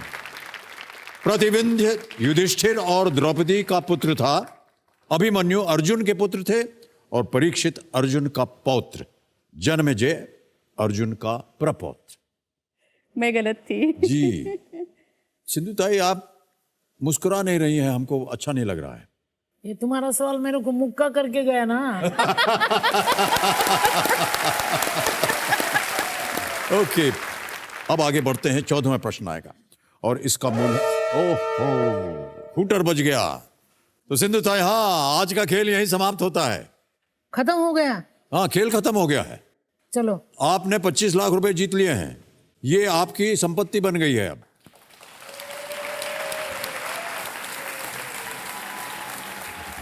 25 लाख रुपए आपने जीत लिए हैं। हम इसको डिजिटली ट्रांसफर करेंगे ताकि ये अति शीघ्र आपके बैंक अकाउंट में पहुंच जाए। तो ट्रांसफर बटन दबाएंगे, इसमें 25 लाख भरेंगे। 1 2 3 4 5 कंफर्म किया और 25 लाख रुपए आपके अकाउंट में गए। बहुत बहुत बधाई आपको सिंधु ताई। बहुत हमें आनंद आया सिंधु ताई आपसे मिल करके, आपकी बातें सुन करके इतने प्रभावित हुए हम सब। हम सब के लिए कुछ एक मैसेज दीजिए। दुनिया में कोई भी अनाथ ना हो। जो माँ बाप जन्म देते हैं ना, उसने ये सोचना चाहिए कि हमारा जो ये बच्चा है, दोनों का बच्चा है, हम दोनों संभालना चाहिए, नहीं डालना चाहिए कहीं। ये अनाथपन खत्म होना चाहिए बाबा। बहुत बहुत तकलीफ होते हैं वो बच्चों को, सबको सिंधु ताई नहीं मिलती है। यही मेरी राय है। और जो नहीं होगा उसके मैं मारूंगा। बहुत ही अच्छी अच्छी बातें कही आपने सिंधुताई। अनाथ नहीं होना चाहिए, और यदि किसी बच्चे को आपने पैदा किया है तो आपका ये कर्तव्य है कि आप उसकी देख रेख करें। और हम चाहते हैं कि आप जैसी माएँ और भी हों हमारे जीवन में, हमारे संसार में, क्योंकि आपका आशीर्वाद जब उन पर पड़ता है तब पता चलता है कि एक अनाथ बच्चे जो हैं, जिनको माँ बाप छोड़ देते हैं, उनके पास एक माँ है, और उस माँ का नाम है सिंधुताई। बहुत बहुत बधाई। जाने से पहले हमारे जो एक्सपर्ट एडवाइज़र हैं पंकज पचौरी जी, उनसे हम विदाई लेंगे। पंकज जी, एक बार फिर आप हमारे सामने प्रकट होइए। हम आपको बहुत बहुत धन्यवाद देना चाहते हैं, और आपसे कुछ जाते जाते कुछ शब्द सुनना चाहेंगे। पंकज जी, अनाथ का कोई नहीं होता, उसके नाथ होते हैं, और सिंधुताई जो हैं ये आज का जो ज़माना है आधुनिक, उसमें ये नाथ हैं। इनको हम बहुत बहुत शुभकामनाएं देते हैं कि इनकी जो मुहिम है ये चले। बहुत बहुत धन्यवाद। बहुत बहुत धन्यवाद आपका पंकज जी। तालियों के साथ पंकज पचौरी जी, बहुत बहुत धन्यवाद। सिंधुताई, सोनी टेलीविजन और कौन मरेगा करोड़पति की तरफ से हम अपनी तरफ से एक छोटी सी भेंट आपको देना चाहते हैं, सम्मान के रूप में।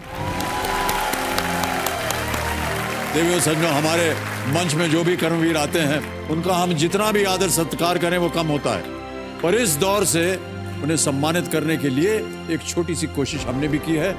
सगर्व, सहर्ष और ससम्मान कर्मवीर सिंधुताई सबकाल को कौन बनेगा करोड़पति की ओर से एक सम्मानित भेंट। बहुत बहुत धन्यवाद। दीपक जी, आप आइए और हमारे साथ एक फोटो खींचिए इस कैमरा से।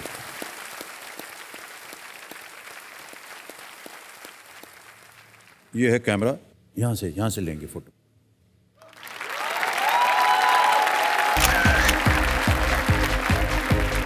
बहुत बहुत धन्यवाद आपका।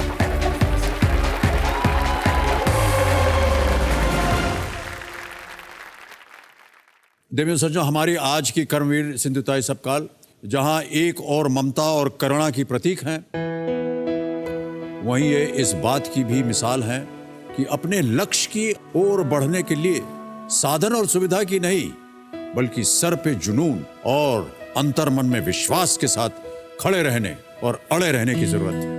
इसी के साथ आपसे हम आज्ञा लेते हैं। अगले हफ्ते फिर आपसे मुलाकात होगी। बहुत बहुत धन्यवाद आपका। शुभ रात्रि, शुभ रात्रि और शुभ रात्रि।